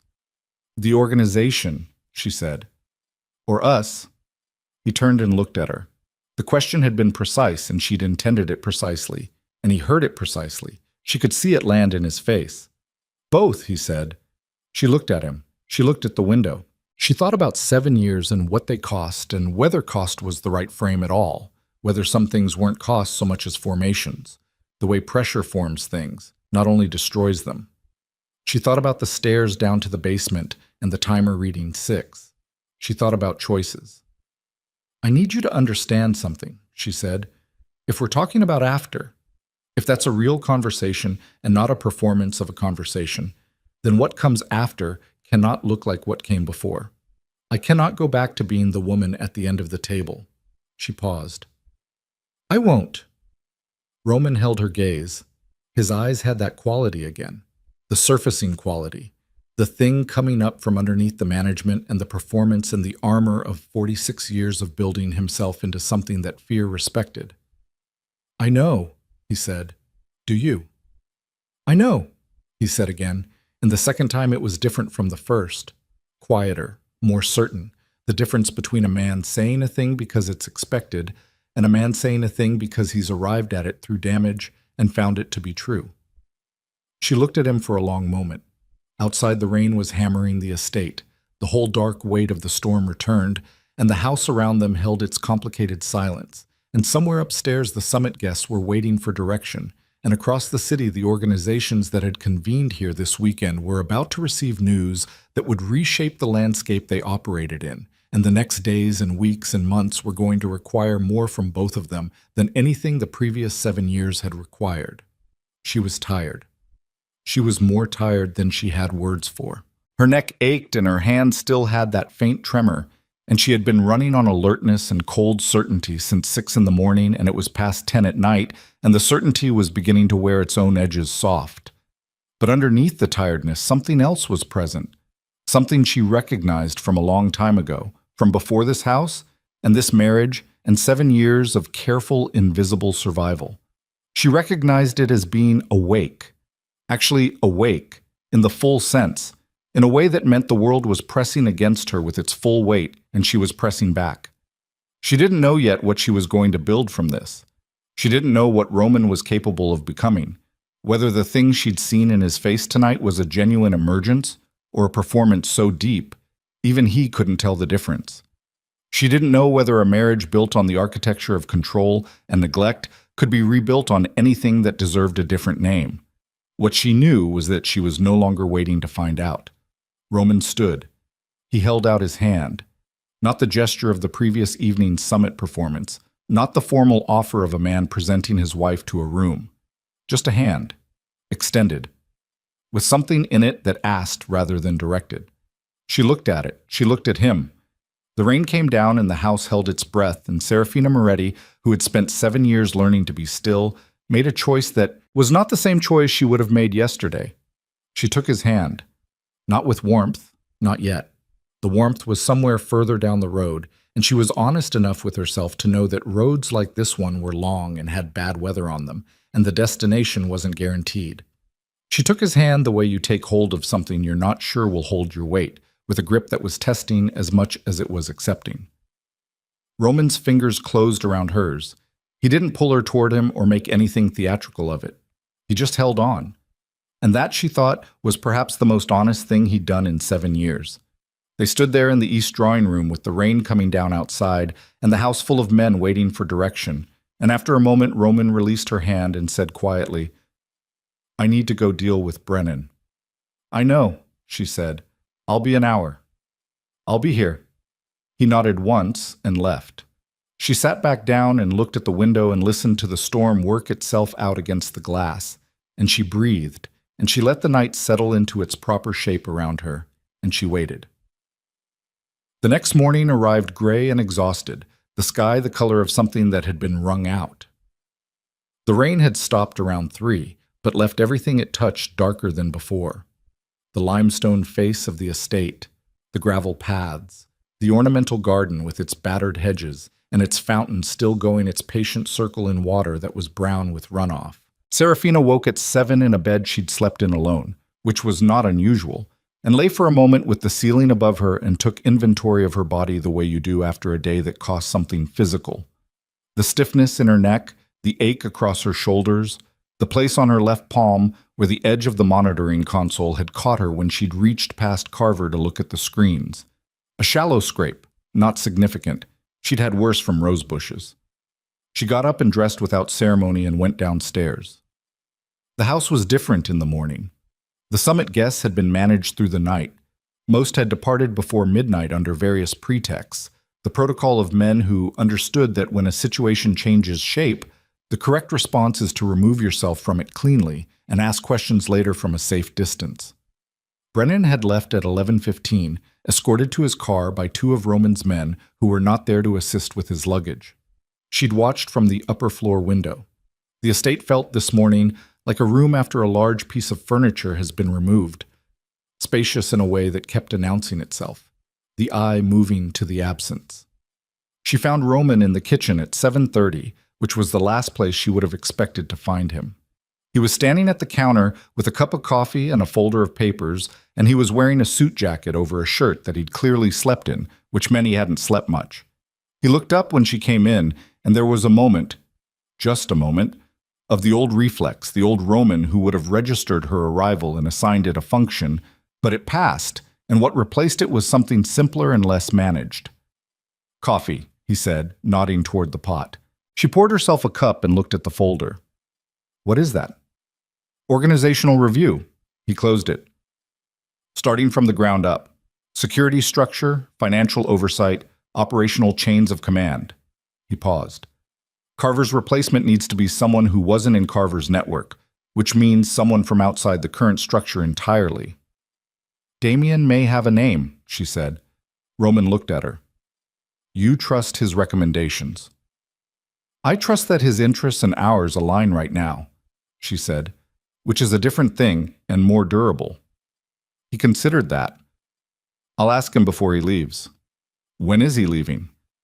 "This morning. He has people back east who need managing." He paused. "He asked to speak with you before he goes." She nodded.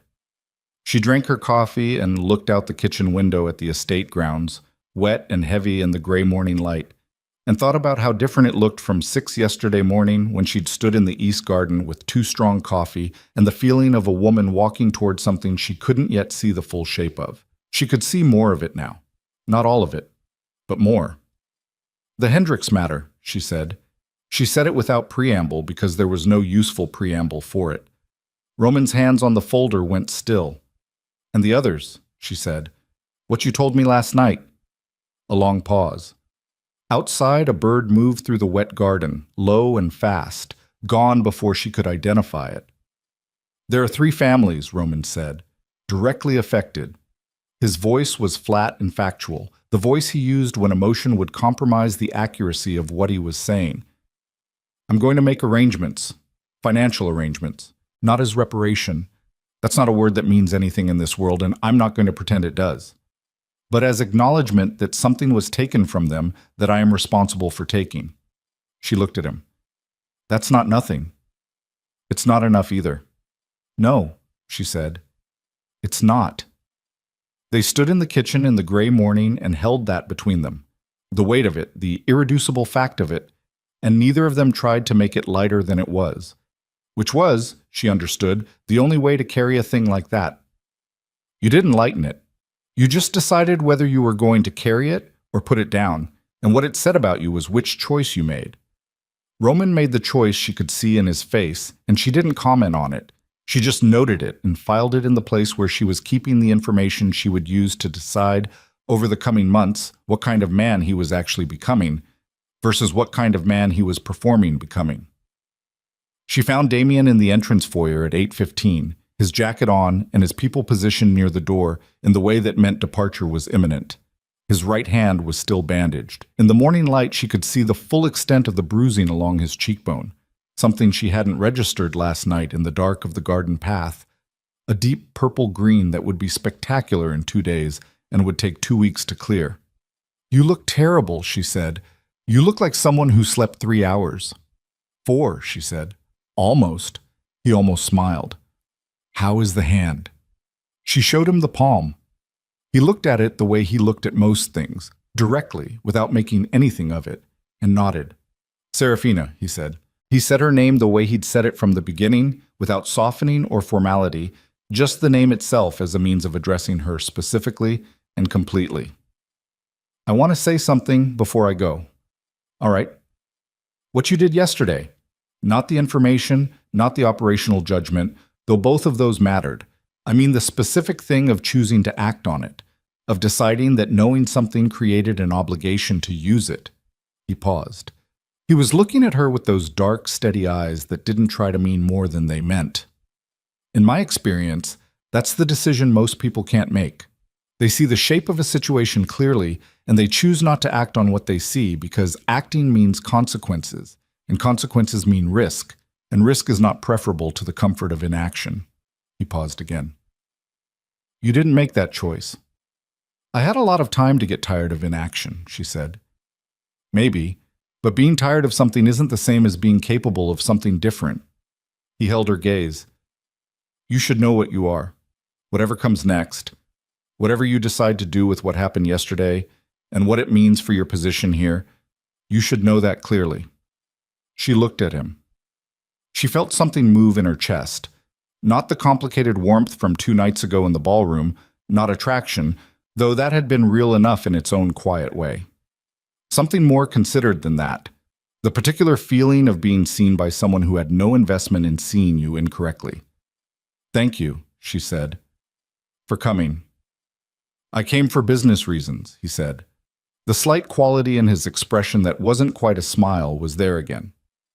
"That's what I'll tell everyone." "Is it true?" A pause. "Mostly." Roman appeared at the top of the staircase and came down, and the 2 men faced each other in the entrance foyer.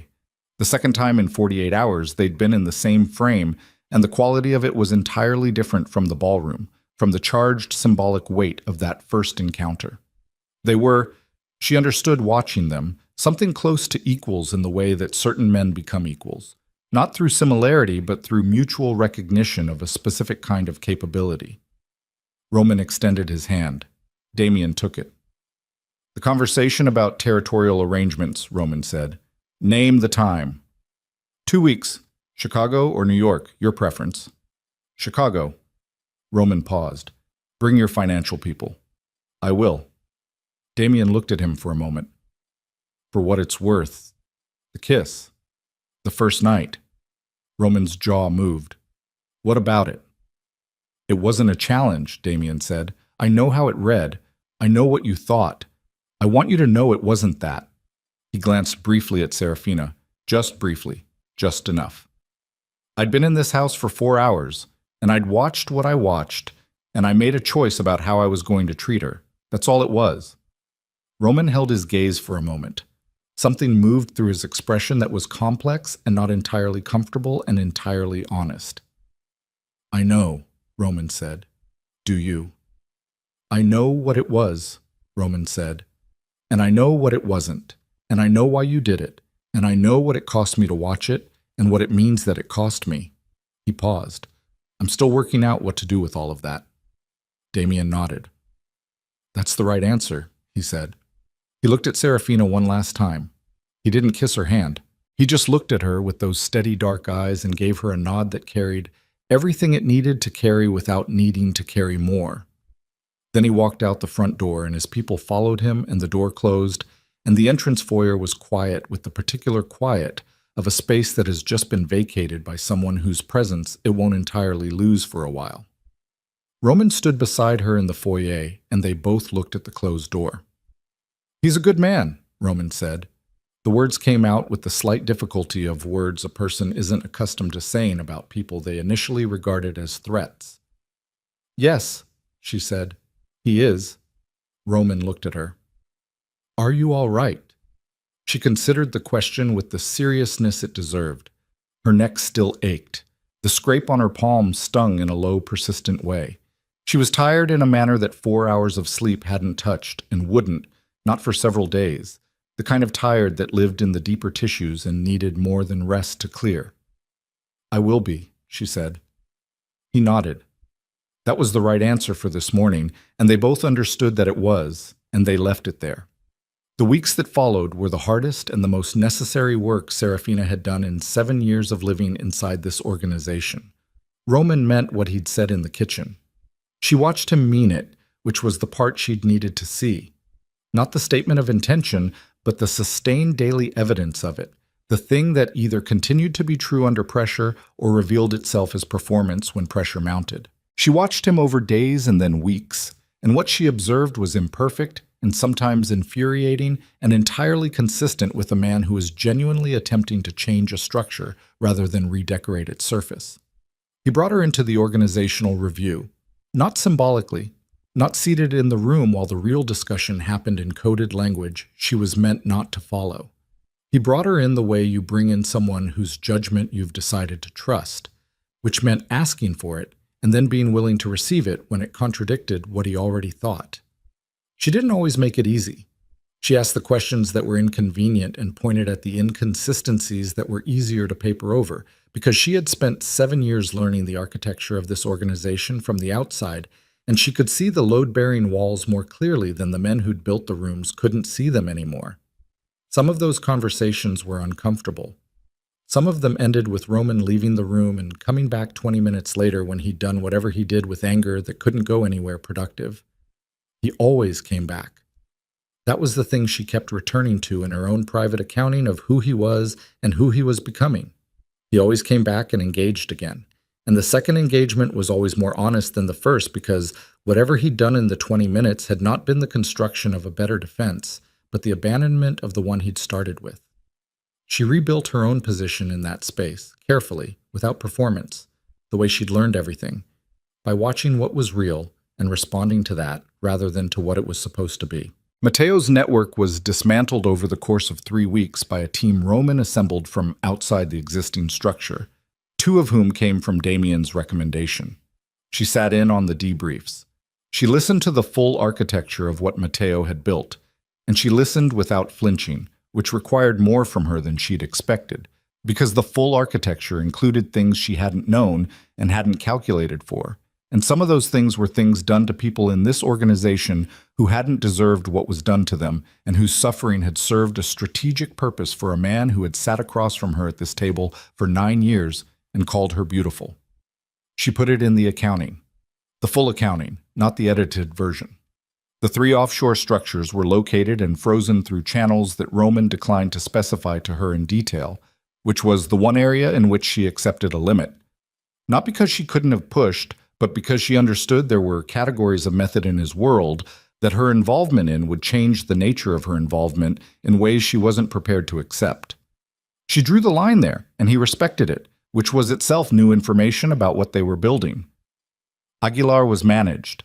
She didn't ask how, and Roman didn't offer. She heard through the organizational grapevine, the particular form of information transmission that ran through the houses and households of families like this one, faster and more reliable than most formal communication channels, that a property in Scottsdale had changed hands under duress, and that certain business interests on the Gulf Coast were under new management. Aguilar himself surfaced briefly in a newspaper item about a lawsuit in 3 weeks before disappearing from public record entirely. Brennan was different. Brennan had stayed, which had been either courage or calculation. And what it turned out to be was calculation of a specific kind. Brennan had kept records. Extensive records, meticulously maintained, covering the full scope of Matteo's network and his own involvement in it and the involvement of others, maintained as insurance against the possibility that he would one day need leverage he could use for survival.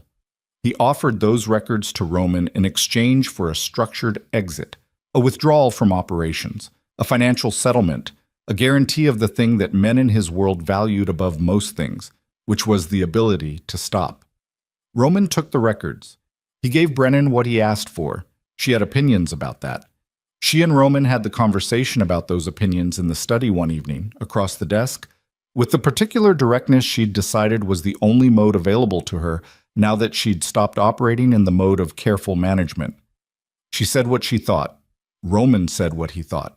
They disagreed, specifically and substantially, and the disagreement didn't resolve entirely, and they found a position that was workable rather than comfortable, which she was beginning to understand was the only kind of position available to adults operating in a world that didn't offer comfortable ones.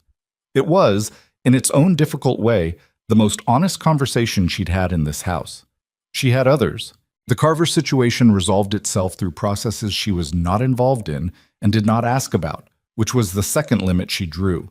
The line between understanding a world and being responsible for its methods of internal enforcement. Carver had made choices. The choices had consequences. She did not participate in the consequences. She planted a garden in the east section of the estate grounds, in the corner near the fountain that she had stood beside on a gray morning in the rain and drunk too strong coffee from a paper cup. She planted it herself, which the groundskeeping staff found confusing and eventually adapted to. She planted things that would take years to reach their full shape, a climbing rose that needed 4 seasons of training before it would bloom properly, a cluster of hydrangeas that wouldn't be themselves until the 3rd summer. She planted them because she was going to be here to see them, and because the act of planting something that required patience and return felt, that fall, like the most honest expression available to her of what she was doing with the rest of her life. Roman watched her plant them one afternoon from the library window. She knew he was watching. She kept working. Damien came to Chicago in the 3rd week of November for the territorial conversation that Roman had promised. He brought 3 people, including his financial chief and a woman named Ostrova, who handled East Coast operations and who Serafina found formidable in a way she recognized from looking in mirrors. The formidability of someone who had been underestimated for long enough that they'd built the underestimation into their method. She and Ostrova talked for 40 minutes while Roman and Damien worked through the structural details in the study. They talked about things adjacent to the business without being explicitly of it. Supply chain inefficiencies, municipal political structures, the particular challenge of operating in cities whose law enforcement had changed character in the last 5 years. It was, she understood, the same kind of conversation she'd been capable of for years and had had nowhere to direct. Ostrova listened the way people who know what they're doing listen, completely, with the specific attention that signifies that what you're saying is being evaluated rather than merely heard. When the meeting ended and the coats were being collected in the entrance foyer, Damien shook Roman's hand and then turned to Serafina and offered his hand to her. His hand, not in the formal old-world gesture of the ballroom, but straight, direct, the handshake of a professional who is treating another professional as a professional. She took it. Roman stood 2 feet away and watched, and the expression on his face was the one that had been evolving since the night of the summit, the expression of a man who was learning to see something he'd chosen not to look at, and finding it different than he'd assumed it would be, and finding that different was the better word for it, not worse. Before he left, Damien paused near the door and looked at Serafina with those dark, steady eyes and said, "Ostrova will call you next week about the municipal structure issue.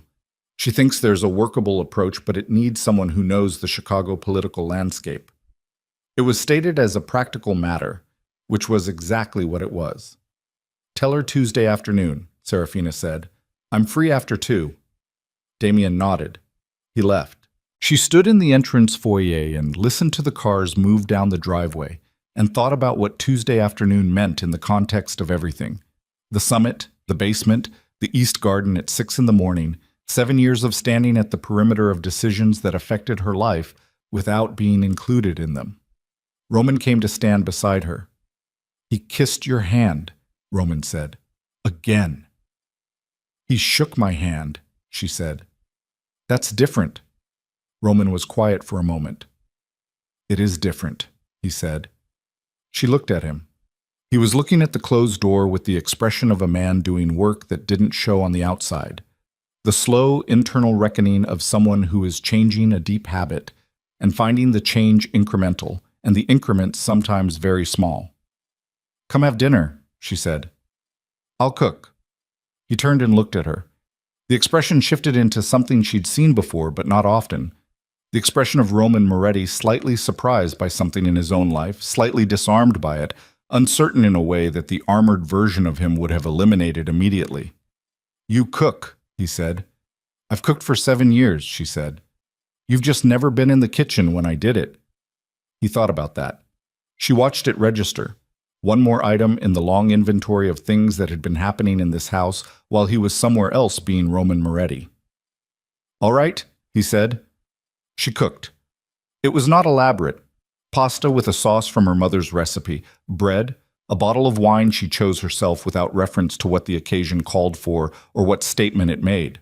She cooked in the kitchen she'd moved through hundreds of times in a utility function, and which tonight she moved through as a person who occupied a room fully rather than working in its margins. And the difference was something she felt in her whole body, in the particular quality of taking up space. Roman sat at the kitchen table with a glass of wine and watched. He didn't offer to help, which was the honest thing. He didn't know how to help in a kitchen, and pretending otherwise would have been the kind of performance they'd agreed, tacitly, to stop making.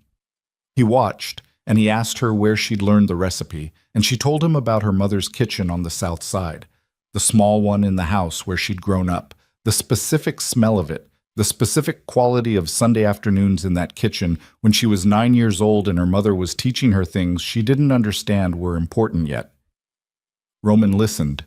He didn't say much, but he was present in the listening, actually present, actually in the room, in a way that had nothing to do with what function she was performing or what she represented or what her presence said about his choices. They ate at the kitchen table, not the dining room, not the formal setting. The kitchen table that was used for staff meals and practical purposes, and not for anything that was meant to mean anything. She had set 2 places and poured the wine, and they ate and talked about practical things. The organizational review, a decision about the Southside properties, a conversation about the 3 families she'd mentioned that Roman was still building toward and hadn't fully resolved. It was ordinary in a way that felt, in this house, entirely extraordinary.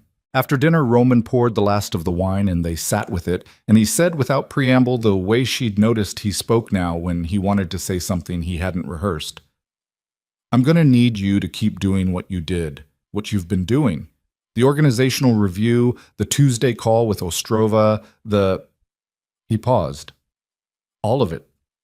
She looked at him. That's not a question. I know, he said. It's not a question. She held his gaze. Then say it like it isn't one. A pause. He turned the wine glass in his hand. This was the thing. This was still the work. Still the grinding, slow work of a man dismantling a reflex he'd operated on for 46 years. The reflex of a man who commanded rather than asked, who directed rather than acknowledged, who took rather than requested. He set the glass down. I want you to be part of this, he said, not adjacent to it, not visible for what it says about me. I want you at the table because you belong there. He paused one more time. Because I made a mistake for 7 years, and I intend to stop making it.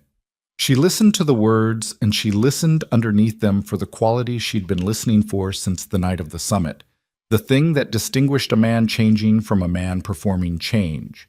She heard the roughness in it, the absence of fluency, the evidence of struggle, the way it came out not smoothly, but as something that had been carried at some cost to the place where it could be said. She picked up her wine. Then we have a lot of work to do, she said. Roman picked up his glass. Something moved in his face.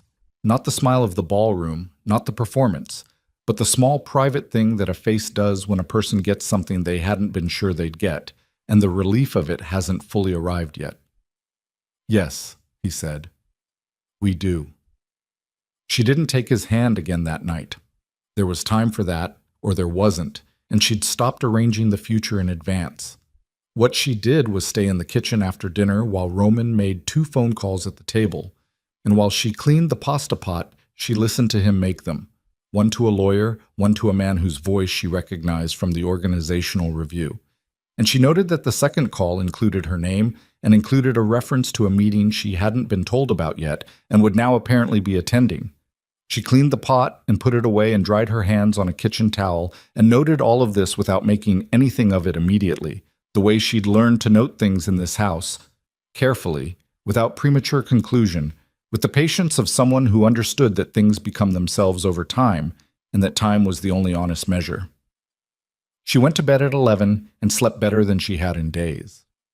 In the morning, she went down early again before Roman and stood at the kitchen window with her first cup of coffee and looked out at the estate grounds in the gray November light. The east garden was visible from this window if you stood at a slight angle, which she did, and she could see the corner where she'd planted the climbing rose, just bare canes now, dark and dormant against the soil, nothing visible yet of what it would become. She stood and drank her coffee and looked at the bare canes and thought about spring, which was months away and would require the winter to precede it. She thought about all the things that required winter, about how most things that were going to flower had to survive the cold first, and how the surviving wasn't a guarantee but was the only route. She heard Roman's footsteps on the stairs. She heard him cross the kitchen behind her. She heard him pour his coffee. "I called the Chicago position from the organizational list," he said. He came to stand beside her at the window. "There's a gap in the Eastern Sector oversight that needs filling. Someone who understands municipal structure and financial accountability and can interface with the legitimate business interests." He paused. "Someone who isn't coming from inside the current structure." She looked at the rose canes. "I know a name," she said. He looked at her. She looked at him. The light was coming up outside, thin and winter gray. The kind of light that didn't promise warmth but was honest about what it was, which was its own quality of beauty if you'd lived long enough to value honesty over comfort. "Tell me," he said. She did. He listened without interrupting, which was new. He asked 2 questions when she'd finished, both of them the right questions. The questions that addressed the substance of what she'd said rather than the frame around it. She answered them directly, and he thought, and he said, "Set up the meeting." She nodded. She turned back to the window. Outside in the November garden, the rose cane stood bare and patient and dark in the early light. She drank her coffee. There was work to do, and she was going to do it. And the winter was going to be long and cold and full of the grinding necessary labor of people trying to become something better than what they'd been, without any guarantee that they'd succeed and without the option of pretending the guarantee existed. That was the truth of it. That was the whole truth. No softer version was available, and she didn't want one. She stood at the window in the gray morning light, in the house she had survived, and she felt the full weight of everything it had cost her, and everything it might yet cost her, and she held that weight without putting it down, and she breathed. Outside, somewhere in the cold estate grounds, a bird moved through the dormant garden and was gone before she could name it. She finished her coffee. She went to work.